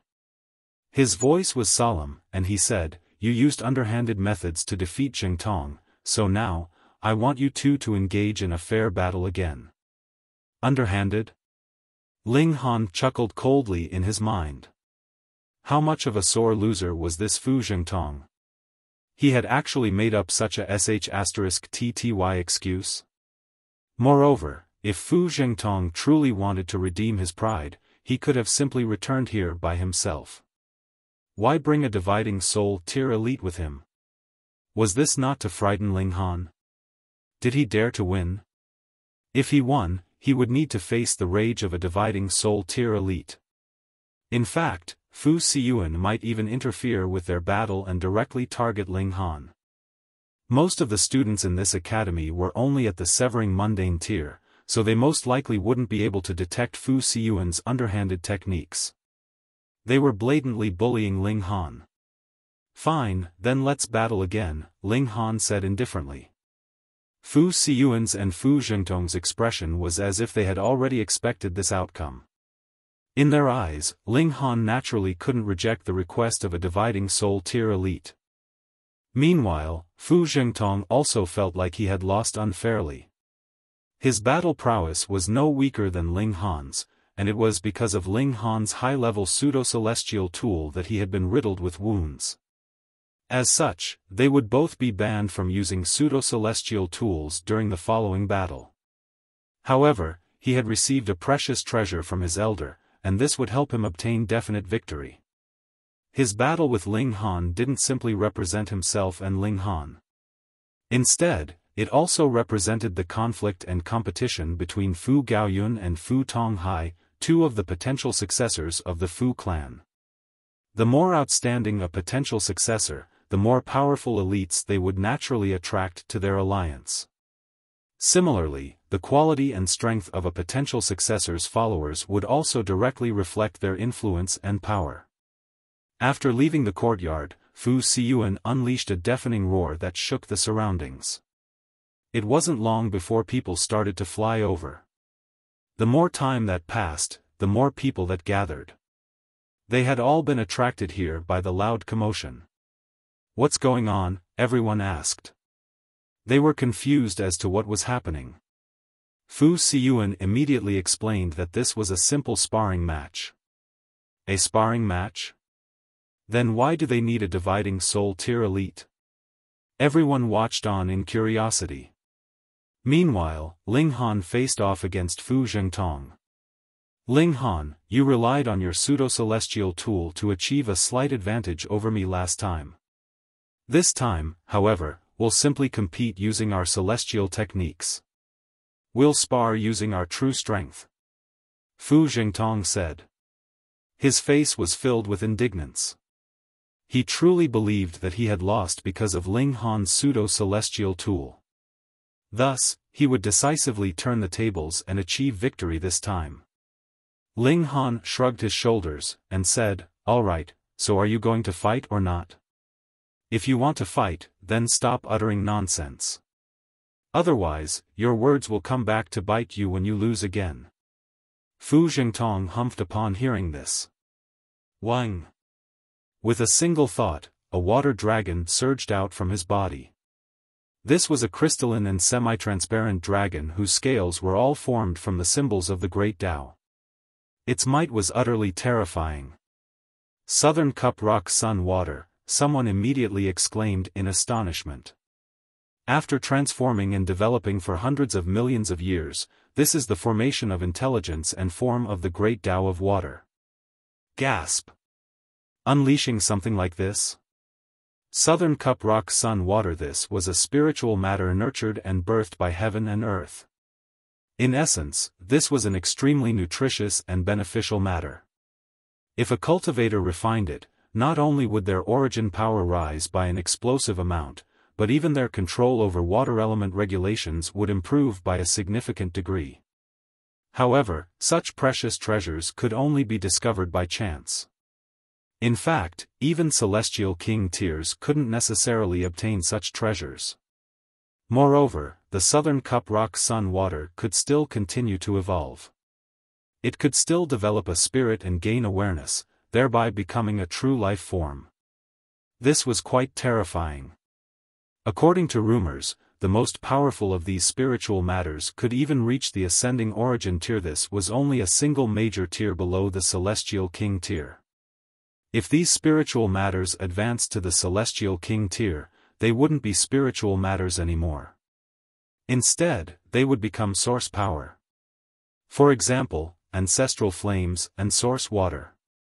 Thus, everyone was stunned upon seeing the Southern Cup Rock Sun Water that Fu Jingtong had unleashed, especially since it had already developed intelligence.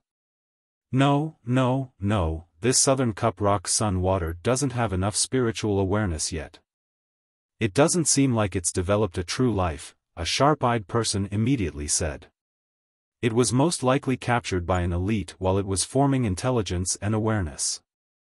They then disturbed the process, resulting in it having a spirit, but not enough spiritual awareness.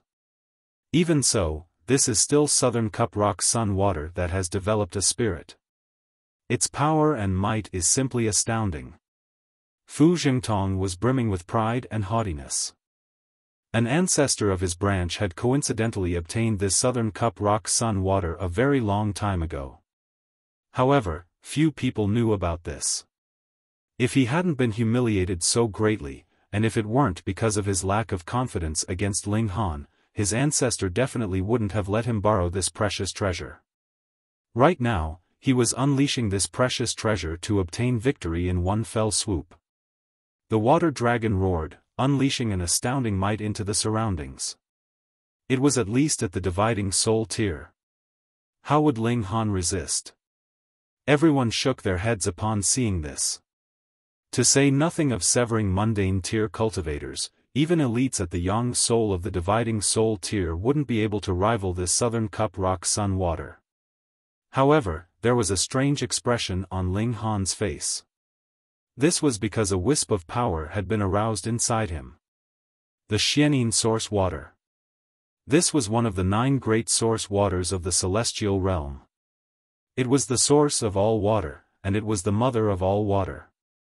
Right now, the Xianin Source Water was releasing a feeling of greed. It wanted to consume the water dragon. Because the Xianin Source Water had already become Ling Han's source power, he could clearly determine that he possessed the ability to consume the water dragon. In other words, he possessed the ability to consume the Southern Cup Rock Sun Water. This was because he belonged to a higher level, thereby allowing him to comprehensively suppress this spiritual matter.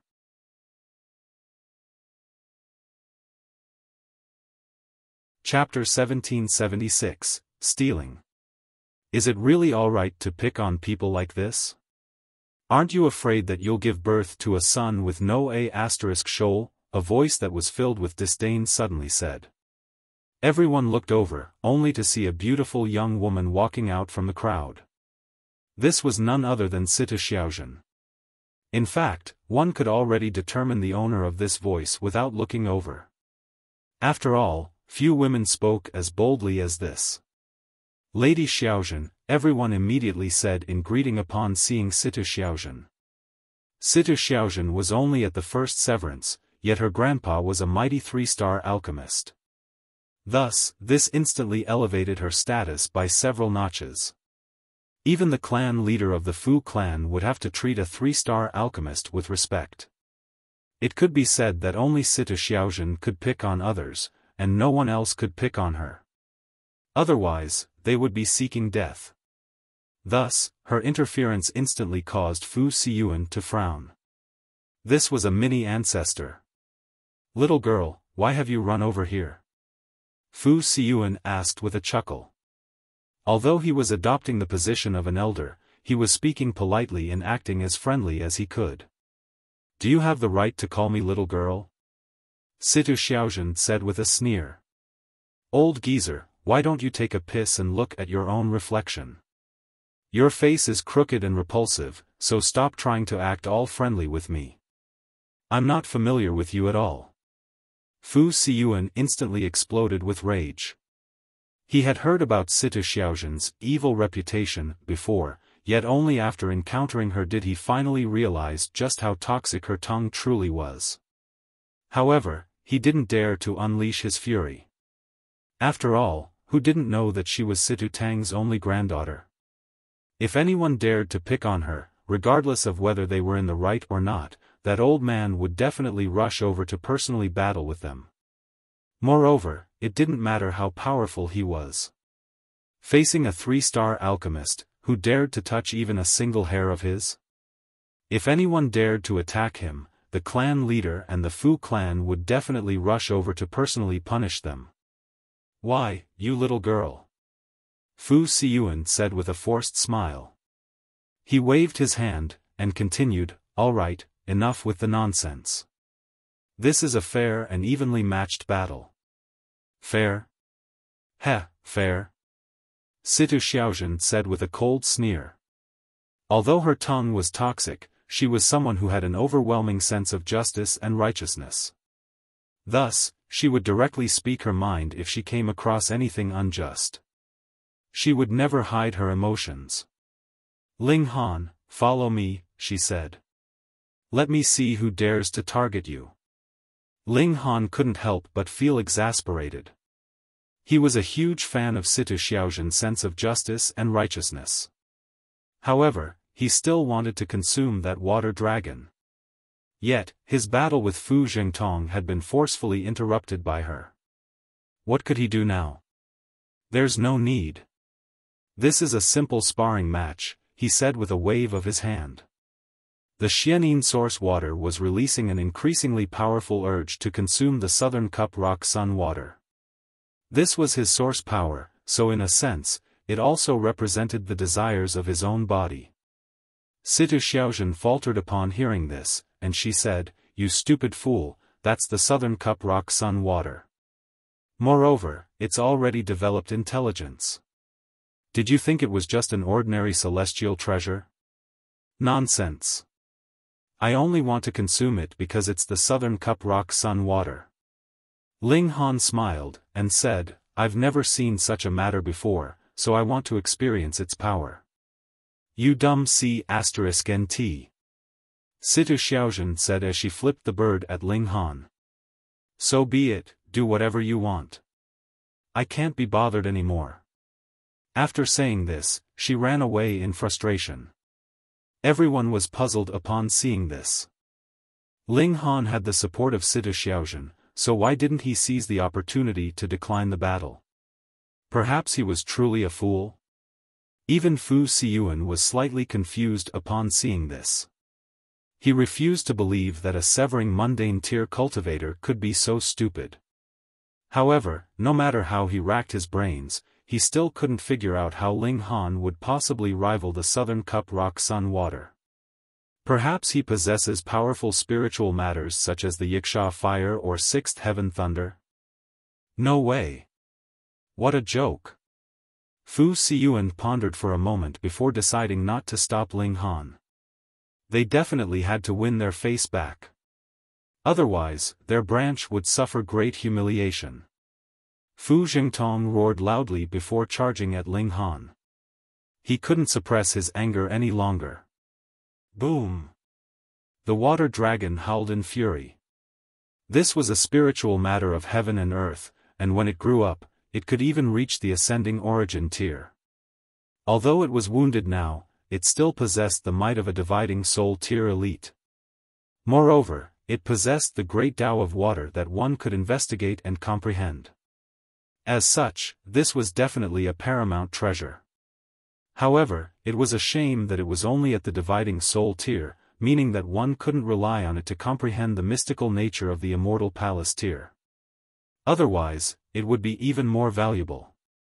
On the flip side, however, Fu Jingtong wouldn't have been able to borrow this treasure if it had been truly flawless and able to reach the ascending origin tier. After all, such a powerful treasure would definitely attract ascending origin tier forces who might even try to forcefully steal it. The water dragon was unstoppable as it swooped over. Ling Han dashed aside to dodge, and he started to engage in battle with Fu Jingtong. However, the water dragon was far too powerful.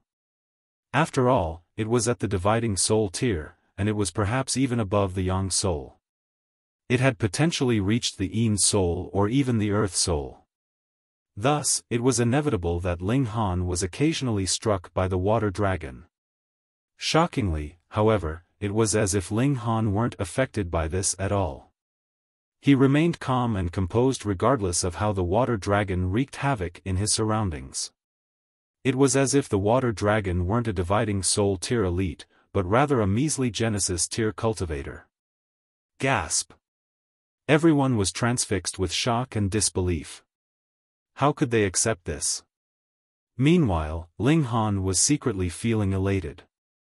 Each time he clashed with the water dragon, he would pluck a wisp of its power of regulations, transforming this into his own power. During this process, his origin power would continue to rise at a steady rate. To Celestials, the accumulation of origin power was already relatively unimportant. However, this was still something that needed to be accumulated over time. As such, why would Ling Han not accept this free origin power? Of course, his most important task was still to strengthen his source power. If Ling Han wanted to comprehend the power of regulations, he could use his own source power to comprehend the regulations of water and the regulations of fire. After all, both of these source powers were already at the Celestial King tier. Would the difficulty of comprehending heaven and earth be equivalent to the difficulty of comprehending one's own power and body? Thus, it could be said that before reaching the Celestial King tier, Ling Han's cultivation speed would be tens of thousands of times quicker than that of other cultivators. This was inevitable. After all, who else would be fortunate enough to refine a source power of heaven and earth? Even when considering celestial kings, few could achieve such a feat. Incredible. This feels absolutely incredible. As they collided, Ling Han continued to extract the water dragon's power. It appeared as if they were engaged in an intense battle, yet in reality, the water dragon was continuously becoming weaker. If the Southern Cup Rock Sun Water had truly developed intelligence, it definitely wouldn't have battled against Ling Han head-on like it was doing now. After all, would it be that foolish? Unfortunately, however, it had been captured by the ancestor while it was at the most critical moment of developing intelligence. That being the case, it could only foolishly battle against Ling Han. It continued to weaken, and Ling Han continued to feel elated. He was brimming with origin power. In fact, if he didn't advance, his Dantian would be too small to contain any more heavenly bodies and any more origin power. Stop! Fu Siyuan suddenly shouted. His brows knitted into a frown, and he said to Fu Jingtong, "Attack me with your full power." Fu Jingtong faltered upon hearing this, yet he immediately came to his senses. Indeed, something seemed off. How could the Southern Cup Rock Sun Water be so weak? It couldn't even suppress a measly severing mundane tier cultivator. He brandished the water dragon and attacked Fu Siyuan with his full power. Boom! The water dragon radiated with a powerful might as it gathered the water particles of heaven and earth. However, Fu Siyuan was astonished as he blocked this attack.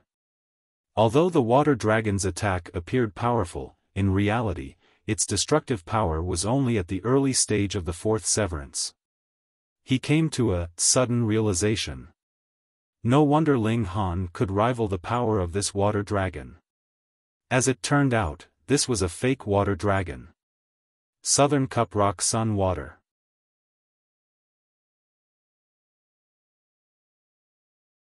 Chapter 1777, Invitation from Young Master Hai. Ha ha ha. The onlookers all roared with laughter. After causing so much commotion and giving them such high hopes for the ensuing battle, Fu Jingtong had immediately become limp and uncompetitive just like that. Meanwhile, Fu Siyuan's expression was as dark as could be. What in the world was going on? Perhaps Fu Jingtong had released the Southern Cup Rock Sun water for too long, so it was leaking air? Humph. He flicked his sleeves in frustration.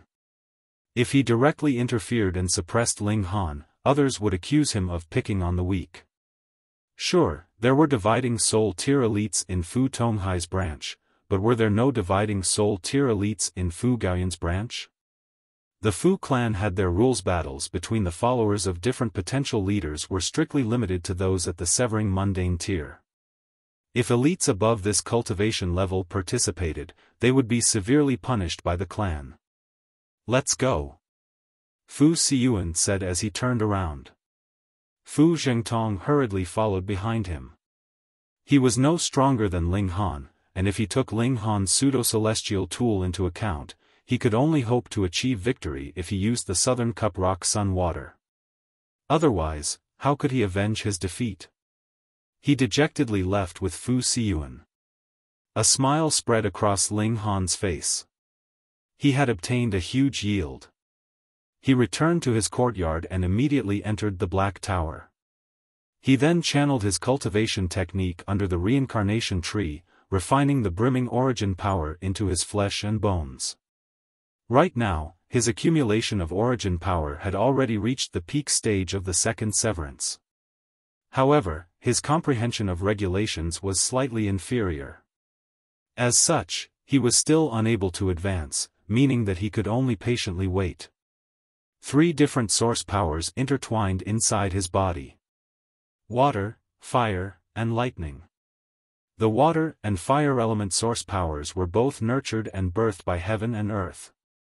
Meanwhile, the lightning element source power was obtained from heavenly tribulation fluid. As such, it was fundamentally weaker than the 2 other source powers. That being the case, the fire and water element source powers occupied 90% of the territory, while the lightning element source power only occupied 10% of the territory. Ling Han observed the water element source power. After absorbing most of the essence of the Southern Cup Rock Sun water, this water element source power had also grown larger by a tiny bit. However, because its level was already so high, this growth seemed to be relatively insignificant. Anyhow, a tiny bit of growth was better than nothing. Perhaps it had only been able to help him reach the first heaven of the Celestial King tier before, yet it was now able to help him reach the second heaven of the Celestial King tier? Of course, this was thinking too far ahead. Ling Han continued to refine the brimming origin power into his blood, flesh, and bones. This was the process of cultivating and tempering his body. Accumulation of origin power would become relatively unimportant after reaching the severing mundane tier, so those who were at this cultivation level would often use their origin power to temper their body. After advancing to the severing mundane tier, it could be said that everyone would become someone who practiced body arts. The only difference was how powerful their physique was. Ling Han stopped and shook his head after refining his origin power for a few hours. Even though there were 2 source powers of heaven and earth within his body, and even though he had the help of the reincarnation tree, it was still incredibly difficult to obtain enough comprehension to advance to the 3rd severance. He would need to wait for at least 1,000 more years. Was this slow? Not at all. For example, Mao Dai was a renowned prodigy, yet it had still taken him a whopping 300 million years to advance from the early stage of the 1st severance to the peak stage of the 3rd severance. Was it possible to advance faster? Of course. One could ingest celestial medicines. Otherwise, one could also enter celestial bath pools like the one in the Han clan. By doing so, one would naturally obtain a steady flow of comprehension. As long as they weren't a fool, their cultivation would naturally rise at an explosive rate. Ling Han sighed with emotion. He already owned numerous paramount treasures, yet if he wanted to rapidly increase his cultivation, he would still need to enter all kinds of ancient sites to look for rare opportunities. He was under far too much pressure. Otherwise, advancing by one minor level every 1,000 years was something that even young king tiers like Changsunliang and Fu Gaoyun would accept with glee. They definitely wouldn't view this speed as slow.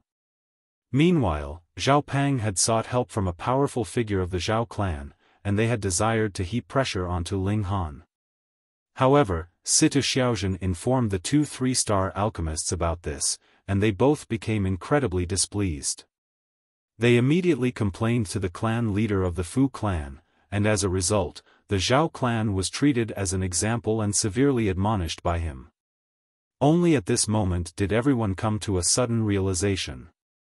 It was untrue that Ling Han didn't have a powerful background. Instead, he had the support of two 3-star alchemists. Upon learning of this, no one dared to provoke Ling Han anymore. At the same time, it also caused many members of the Fu clan to think highly of Fu Gaoyun. By obtaining the support of Ling Han, he had essentially obtained the support of two great alchemists. This was unfathomably important to Fu Gaoyun's aim of stabilizing his position as a potential successor. In fact, it was also a critical relationship that might help him become the only successor of the Fu clan. Several undecided branches and subordinate forces immediately started to lean toward Fu Gaoyun. In turn, this placed huge pressure on the three other potential successors. Fu Gaoyun was naturally overjoyed. He had only become acquaintances with Ling Han because he appreciated his personality. At that time, he hadn't known that Ling Han was also a talented alchemist who would bring him such immense help. In order to thank Ling Han, he became even more enthusiastic as he helped him search for level 20 godly metal. At the same time, he also ordered more people to search for the whereabouts of the Rock Palace. With this significant increase in effort, it wasn't long before they obtained some results. Godly metal could be obtained as long as one had enough money. Meanwhile, news about the Rock Palace was also delivered over from the distance. This news had come from a city that was located near the Boundless Sea. It had come from a merchant who had traveled to the Western Celestial Realm. Indeed, Ling Han was currently located in the Eastern Celestial Realm, while the Rock Palace was situated in the distant Western Celestial Realm. Ling Han was beside himself with emotion upon hearing this news. However, crossing the Boundless Sea was an incredibly dangerous matter. There were countless immortal beasts in the sea. In fact, there were even Celestial King-tier immortal beasts in the sea. With Ling Han's current strength, attempting to cross the sea would be equivalent to seeking death. He had to follow a merchant team. In other words, he had to pay a huge sum of money to cross the sea. However, Ling Han wasn't worried about this cost. Instead, he was worried that money alone wouldn't be enough. No one could guarantee that crossing the sea would be safe. Some powerful forces had opened set routes in the sea, yet even so, they would still tell their passengers that they were liable for their own safety if anything untoward were to happen. If that were to occur, Ling Han would have no option but to seek refuge in the Black Tower. Perhaps he might even be met with grave dangers when he poked his head out again. After mulling over this for a long time, Ling Han decided to cross the sea after he reached at least the Dividing Soul tier. Doing so would increase his safety by a significant amount. Moreover, he had also received immense help from Fu Gaoyun, so it would be incredibly discourteous of him to leave at this moment.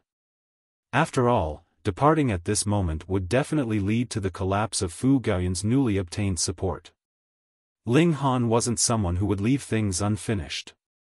Coincidentally, he also wanted to see if he could obtain anything during his trip to the Hidden Dragon Mystery Realm.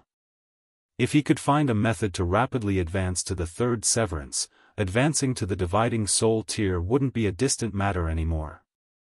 Right now, he was waiting for the Hidden Dragon Mystery Realm to open. Meanwhile, elites would occasionally go to the Heavenly Dragon Academy to give lectures on Tao. However, most of them were only at the Dividing Soul tier. It was extremely rare for Immortal Palace tier elites to give lectures.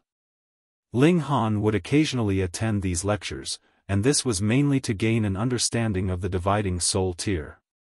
Similar to the Severing Mundane tier, one would also need to go to designated locations in the Celestial Realm to advance to the Dividing Soul tier. Otherwise, it was essentially impossible to advance to the Dividing Soul tier. Anyhow, people were forgetful beings, and it wasn't long before the commotion caused by Ling Han quickly died down. After all, he had kept an extremely low profile afterward. Moreover, no one dared to provoke him anyway. Right now, there was someone else whom people would involuntarily curse when they mentioned him. This was none other than the large black dog that wore a pair of iron underwear. This large black dog was far too detestable, and he loved to screw people over left and right. He would commit any evils that he could think of. Moreover, he was extremely slippery, and no one could hope to capture him at all. However, it was also because of this that there was an air of mystery about him. He had already become a legend of the academy. To this, Ling Han could only shed a few drops of cold sweat. 1 month later, Ling Han received a visitor. Young Master Han, this humble servant is called Lu Huayu. This was a stunningly beautiful woman. Moreover, upon seeing her seductive eyes, Ling Han felt a strong urge to leap over and push her down, and then furiously enter her body. Ling Han's heart shuddered. He had a breathtakingly beautiful wife in the Empress, so what woman could still make him lose his control? This woman had practiced charm techniques, so each of her movements was as charming and seductive as could be. Young Master Hai sends his invitation, she said in a sweet voice.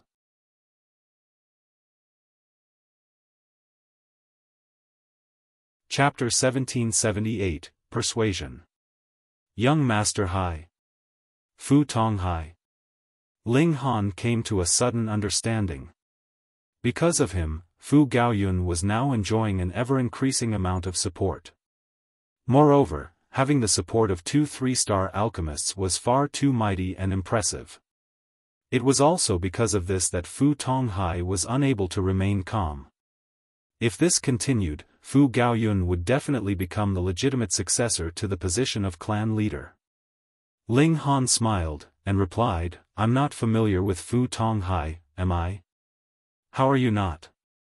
Lu Huayu asked with a charming and dainty smile. Her smile was as beautiful as 100 flowers in full blossom. Moreover, her charm techniques were extremely high level, and they didn't rely on her selling her body or physically seducing others. Just her movements and her smiles were enough to charm one to the extreme. As long as you can converse, there will naturally be something to talk about, she said. She twirled her hair, revealing a small portion of her smooth and jade-like ear. However, she immediately released her hair to cover it again, and this would make one's mind become itchy with thirst. Ling Han shook his head, saying, yeah, maybe not. Young Master Han, are you trying to make things difficult for this humble servant? Lu Huayu said with an aggrieved expression. Her expression not only elicited sympathy, but it would also rile one's lust. Upon seeing her expression, one would feel a strong urge to grab her body and toy with her beautiful and voluptuous curves. However, Ling Han was completely unfazed. Lu Huayu's charm techniques were indeed powerful, and they perfectly complemented the natural charm of her body. However, he faced the Empress every day, so how could he not endure this kind of temptation? He smiled, and said, Lady Lu, please return. Young Master Han, are you afraid that your 2 wives will be jealous? Lu Huayu asked with a silvery laugh. She covered her dainty mouth, and she continued, with young Master Han's godly talent, it won't be excessive even if you have 200 wives, to say nothing of 2 wives. Moreover, her eyes were filled with seduction, and she said, we still haven't done anything, yet. Her words were filled with ambiguity and temptation. They still hadn't done anything yet, so did this mean that they would do something later? Ling Han waved his hand, saying, servants, see this visitor away. Lu Huayu hurriedly dashed over, and exclaimed, "Young Master Han." She grabbed his arm and lightly swayed it. She then leaned her slender body onto him, and she said, "Don't be so heartless. If it's necessary, this humble servant will do anything that you ask." Her eyes were filled with pity, and her lips were as red as flames. It was as if she could be easily sparked by others. Ling Han could clearly feel the firmness of Lu Huayu's breasts through his arm, yet he still resolutely pulled it away from her embrace. "Show this guest the door." "Young Master Han!" Lu Huayu exclaimed. Her expression faltered, and she immediately wiped the charming expression from her face. At this moment, her expression was filled with seriousness, and it was as if she were an inviolable maiden. This transformation was far too quick, so much so that Ling Han could barely come to his senses. "Young Master Han, as the saying goes, it's in man's nature to strive for better," Lu Huayu said with a smile. She was still smiling, yet her smile didn't give off a shred of charm anymore. The transformation of her aura was simply astounding. As the saying also goes, a fine fowl perches only on a fine tree. Although Fu Gaoyun's reputation is rising, how can he compare to the profound potential and experience of young Master Hai? If young Master Han allies with young Master Hai, that will be an alliance between giants. At that time, the position of future clan leader will definitely go to young Master Hai. Moreover, young Master Hai has also agreed to designate young Master Han as his first subordinate force at that time. In fact, young Master Hai will even allow you to build your own city. Building his own city, this was quite a hefty promise. Of course, Fu Tonghai's promises were one matter, and whether he fulfilled them was another matter altogether. Making empty promises was extremely easy and common. There was definitely no shortage of people who went back on their word. Anyhow, Lu Huayu's words were extremely colorful and extravagant. Ling Han grinned, and said, "I'm destined to become a celestial king in the future, so are you perhaps underestimating my value?" Lu Huayu was stunned upon hearing this. She had come across overconfident people before, and she had also come across those who made arrogant claims because they wanted to impress her. Compared to Ling Han, however, their claims were absolutely pathetic. Becoming a celestial king? Gasp! Celestial kings were the most powerful beings in the celestial realm. Just a single shadow of theirs could crush heaven and earth. These were paramount beings the prodigies and king tiers could only look up to. In fact, even as supremely talented as he was, Fu Tonghai only dared to set a goal of reaching the immortal palace tier. Perhaps his luck would be explosive, and he might even have a chance to advance to the ascending origin tier in the future. However, the celestial king tier? He wouldn't dare to even dream of this. Even among holy sons and holy daughters of top-notch sects who had limitless amounts of resources to burn, only fewer than 1 in 10,000 of them would ultimately succeed in becoming a celestial king. Celestials possessed a limitless lifespan, and celestial kings were more so the most powerful beings in the world. According to rumors, they could extinguish their immortal's tribulation with a wave of their hand. These beings were invincible and undying. Even so, only extremely few of them existed in the world. Why was this? This was because it was far too difficult to become a celestial king. Perhaps a new celestial king would only appear once every 100 billion years or 1 trillion years. Thus, Lu Huayu would have simply chuckled in reply if Ling Han had made any other bold claim. However, claiming that he would become a celestial king? She couldn't laugh even if she wanted to. In the celestial realm, celestial kings represented paramount might and invincibility. If one couldn't reach this height, then they could only gaze up in respect and reverence. Lu Huayu faltered for a long while before eventually stammering, "Young Master Han, what an incredible aspiration." However, her words definitely weren't that of praise. Ling Han was only a measly first severance junior, and he only had the support of 2 3-star alchemists. Yet, he was actually boasting that he would become a celestial king? If word of this spread, others would definitely treat him as if he were an utter fool. Ling Han's voice was calm, and he said, "If Fu Tonghai can help me reach the Celestial King tier, I won't mind going over to meet him. Otherwise, don't waste my time." Holy sh**t. Lu Huayu almost slapped him in the face. If Fu Tonghai knew how to become a Celestial King, would he still give a toss about becoming the clan leader of the Fu clan? 100 million positions of clan leader wouldn't be worth the position of Celestial King. She was truly rendered speechless. When others talked business, they all asked for exorbitant benefits while eventually settling for decent prices. However, Ling Han's request was simply astronomical. How could she reply to him? "Then, this humble servant will ask for young Master Hai's instructions," Lu Huayu said. She finally stood up to leave, and her expression was slightly flustered. This was the first time that she had become so flustered before a man, and this was also the first time that she had failed to convince her target. This was a crushing blow, and she couldn't help but suspect that her charm had weakened. 2 hours later, another person came to visit. This person was none other than Fu Tonghai, one of the 4 potential successors of the Fu clan. He was a charming man, and he was brimming with the demeanor of a king tier. Women would definitely be attracted by him, and men would definitely be impressed by him. "I'm Fu Tonghai," he introduced with a loud laugh as he entered Ling Han's courtyard. Ling Han nodded in reply, saying, "Brother Hai. Brother Ling, you're a man of great aspirations, and coincidentally, so am I. Why don't we team up to build a beautiful future?"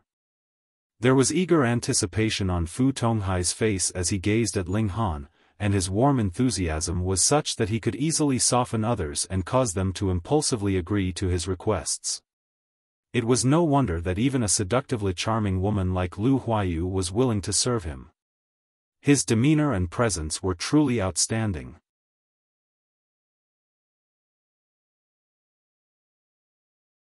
Chapter 1779, Fu Tonghai. Ling Han looked at Fu Tonghai again. If he was being honest, this man indeed had a very strong personal charisma. Only then would he be able to easily gather the hearts of others.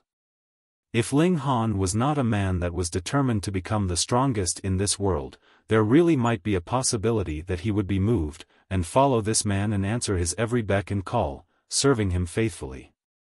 However, his aspirations were higher than the heavens, so how could he possibly become someone else's follower?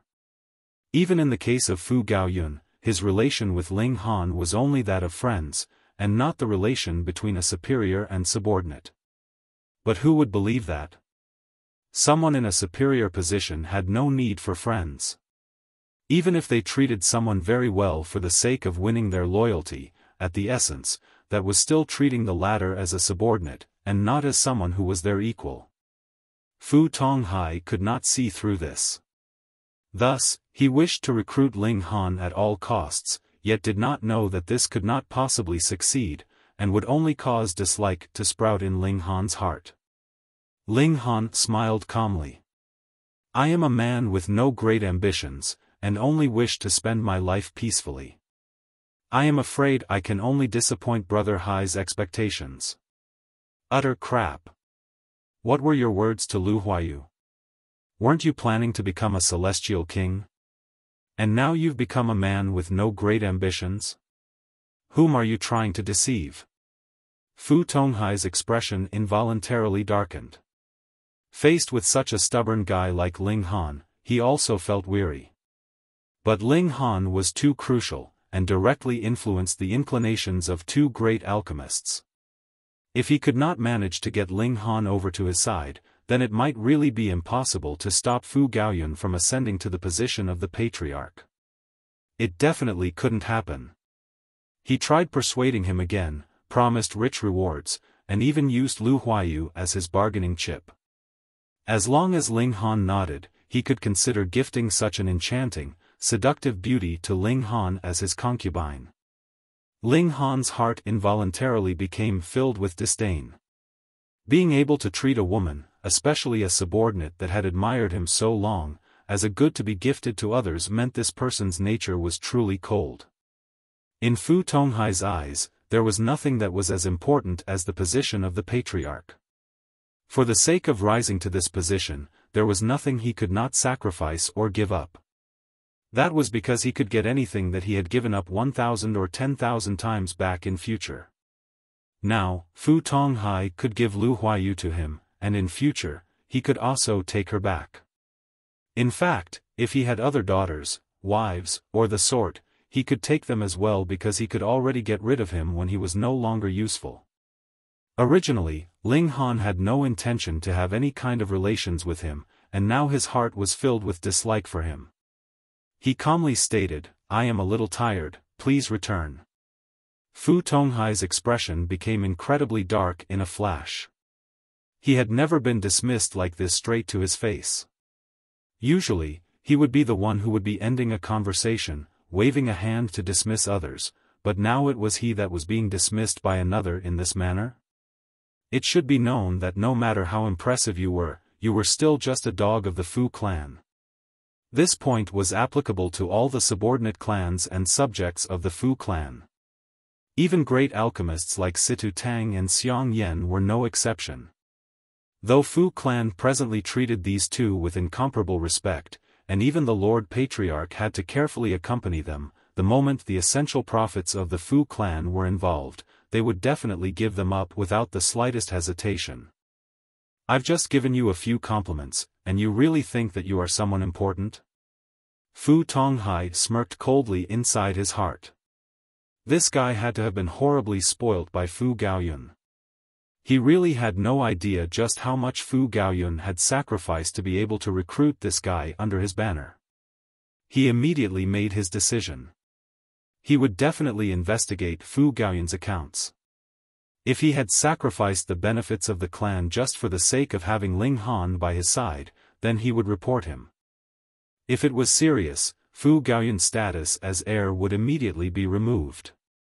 Additionally, he looked at Ling Han with a smile, and asked, "Brother Han, you are going to the Hidden Dragon Mystery Realm as well, right?" Ling Han nodded, and said, "Correct. I have been there before, so why don't I tell you about it first, Brother Han? There are many dangers in this Hidden Dragon Mystery Realm, and the slightest carelessness could lead to one losing his life. Thus, be careful, very careful." He clapped a hand on Ling Han's shoulder, seeming as if he was giving advice to Ling Han, when in truth, his words were filled with threat. The Hidden Dragon Mystery Realm was too dangerous.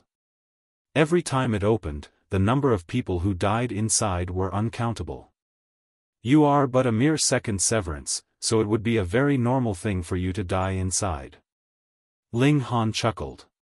Since this guy was already planning to turn hostile, he did not want to bother to keep up appearances either. He waved him off. "I have always been a fortunate man, so there is no need for you to worry about me. Then, pray that you have good luck." Fu Tonghai turned around to leave, his expression becoming incredibly cold and sinister in an instant.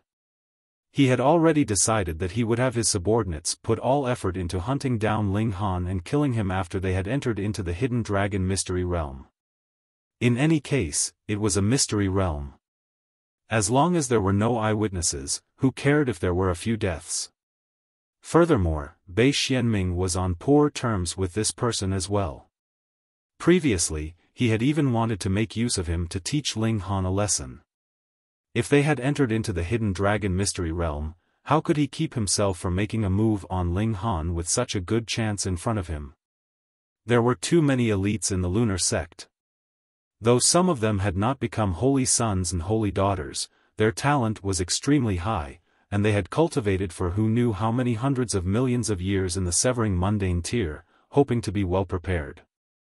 Anyways, there was no longer any limit to their lifespan after advancing into the severing mundane tier, and with how long the path of cultivation was, there was absolutely no need to compete to see who was faster or slower. This kind of person was extremely frightening. It was possible that their battle prowess was a considerable number of times stronger than even that of the holy sons and holy daughters in the same cultivation level. Fu Tonghai was sure that Bei Xianming definitely had no lack of such elites that would follow alongside him into the hidden dragon mystery realm with his identity. Then, as long as he encountered Ling Han, the latter would definitely die without a doubt. That's right, there is also the Xiao clan, and the Han clan as well. Fu Tonghai suddenly recalled that Ling Han was really a troublemaker. He was only in the severing mundane tier, but he had actually offended a great many 2-star and 3-star forces. The fact that he'd managed to continue living until today was practically a miracle. However, the miracle will be ending now because this time I, Fu Tonghai, will be organizing everything. His killing intent soared. The fate of anyone who was not useful to him naturally was death. Who asked Ling Han to be too useful such that he directly affected the balance of power between the 4 great heirs? Even if I don't make a move, the other 2 probably wouldn't be able to remain calm either. A sliver of a cold smirk appeared at the corners of Fu Tonghai's lips. He was referring to Fu Xiaoping and Fu Bingbing. How could these 2 people not be anxious as well? They had to be anxious. It was just that they should be aware that they could not compete with Fu Gaoyun, and thus simply chose not to recruit Ling Han at all. Wouldn't it be even better to directly kill this guy in the hidden dragon mystery realm with a trap? And that would end the matter once and for all. Ling Han, if you still manage to escape this time around, I will take your surname. He turned his head and glanced at the manor behind him.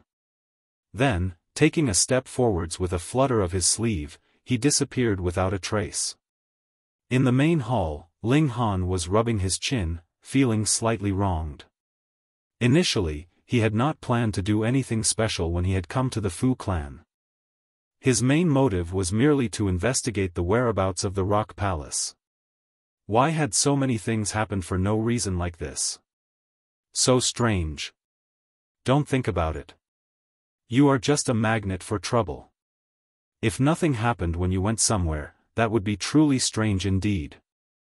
The heavenly phoenix divine maiden walked to his side, leaning against him. Ling Han wrapped his wife in his arms, smelling the perfume in her hair, and asked, "How can anyone say that about her husband?" The heavenly phoenix divine maiden giggled.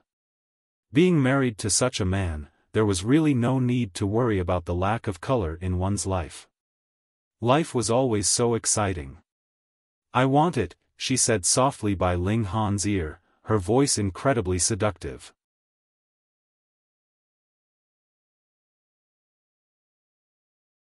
Chapter 1780, Purity Sect. Time passed quickly, and in the blink of an eye, another 3 months had passed. In this period of time, no other members of the Fu clan came to create trouble for Ling Han. As he thought about it, they should be focusing all their killing intent on the hidden dragon mystery realm. Ling Han was unafraid. At present, though he was still unable to defeat an opponent at the peak stage of the 4th severance, his physique was really too strong. Even if a peak stage of 4th severance suddenly ambushed him, he could not possibly kill him with a single strike, and there were so many trump cards in his possession: the 9 Heavens Flame, Xianin Source Water, 10 Beasts Technique, and so on. Which one of them was any ordinary technique? There was an entry restriction in the hidden dragon mystery realm. Ling Han simply felt that it was a playground specially readied for him, and he only had to concern himself with traveling at his ease. Changsun Liang, Xiao Sheng, and the others had come even later than Ling Han. They entered the Heavenly Dragon Academy as well, but they were unable to obtain the qualification to enter into the hidden dragon mystery realm. At least this time, they would not have the chance to enter. Ling Han couldn't help but feel rueful. When they were in the Black Moon Sect and Xiao clan, which one of them was not an unrivaled prodigious king tier? But now, they weren't even able to get an entry slot.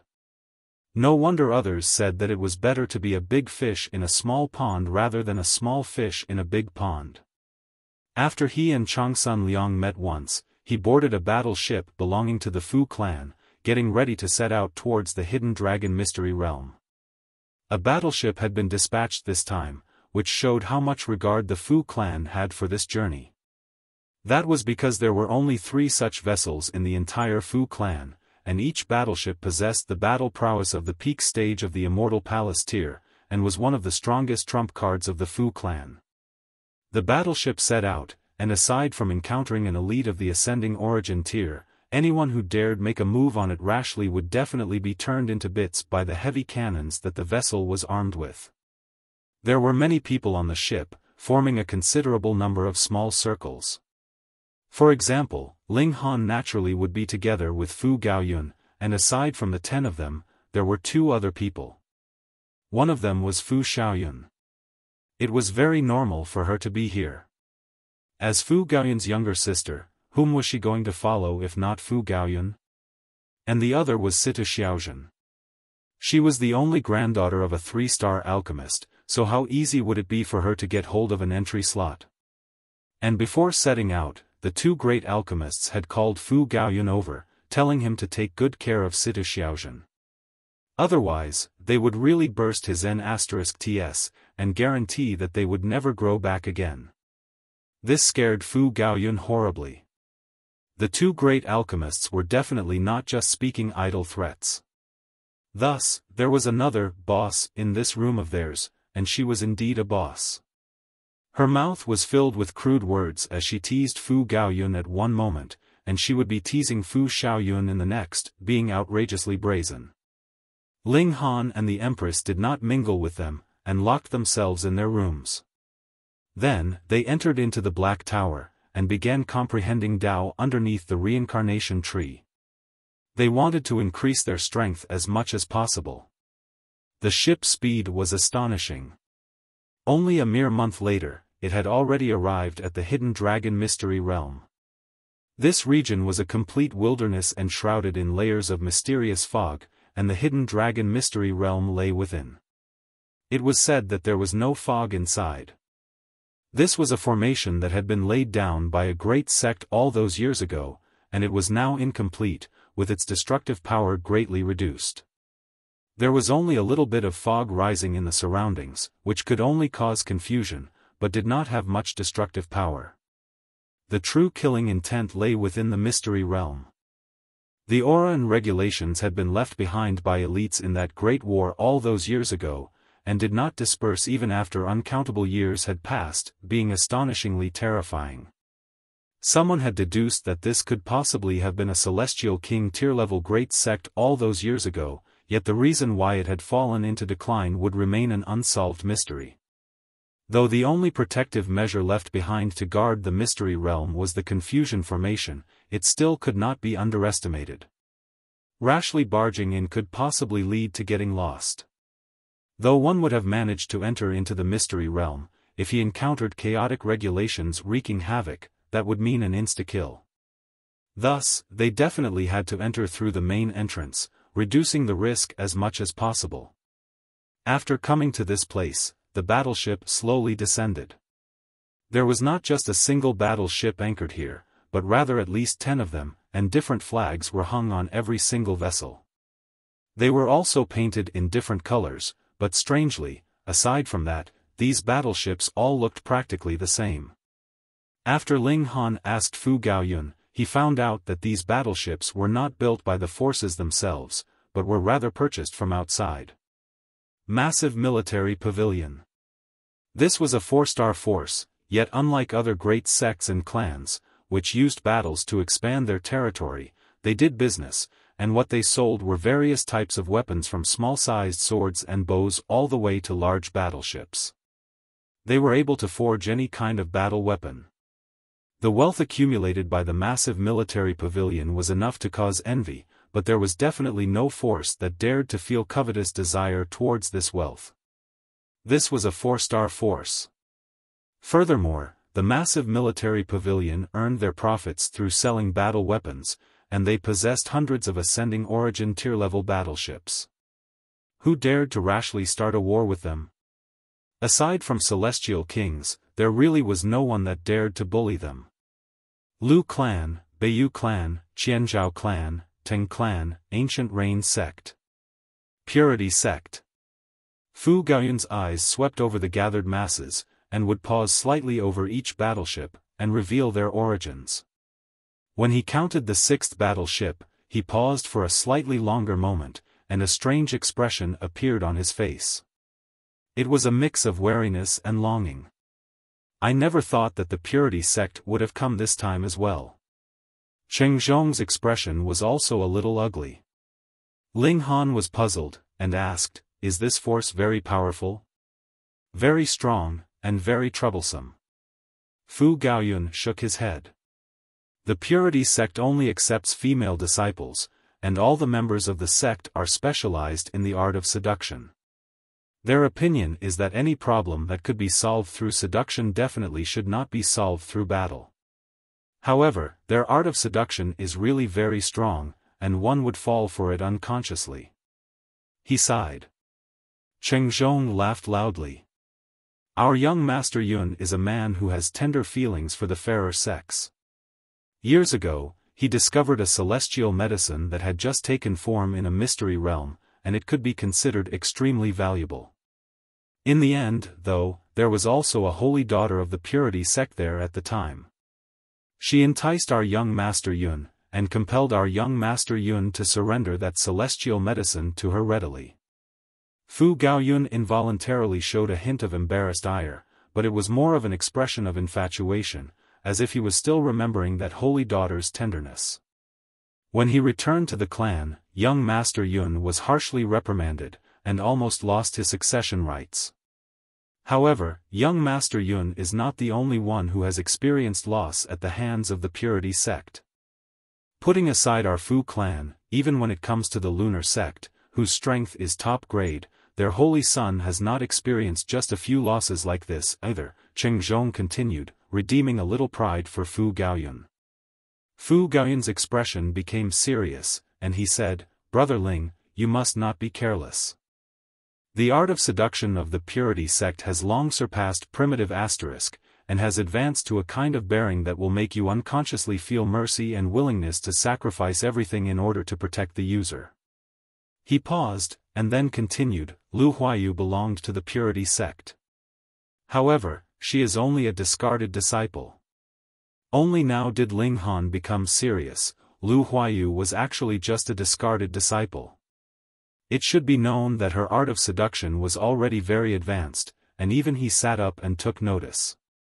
Going by the look of things, just how frightening were the members of the Purity Sect in the art of seduction, and how strong was the level of mastery of a holy daughter at it? The Purity Sect is different from other forces. They only have a single holy daughter whose name is Ro. No one knows what her surname is, but all address her as Bewitching Maiden Ro, or rather Fairy Ro. There is a legend that says if one could find out her surname, he would be able to become her Dao partner. Because of this legend, it is unknown how many people have investigated everywhere, which shows how extraordinary and bewitching Maiden Ro is. Fu Gaoyun showed a hint of yearning.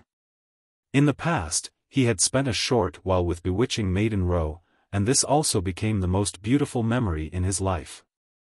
Even if he had lost a celestial medicine for the sake of it, he did not regret it in the slightest. Ling Han, though, was filled with a sliver of curiosity. He wanted to see this Bewitching Maiden Ro, and find out how astonishing her charms were. You're tuning into the Xiaofan's Wuxia Tales YouTube channel. Don't forget to subscribe and join us on this journey to catch the most captivating stories.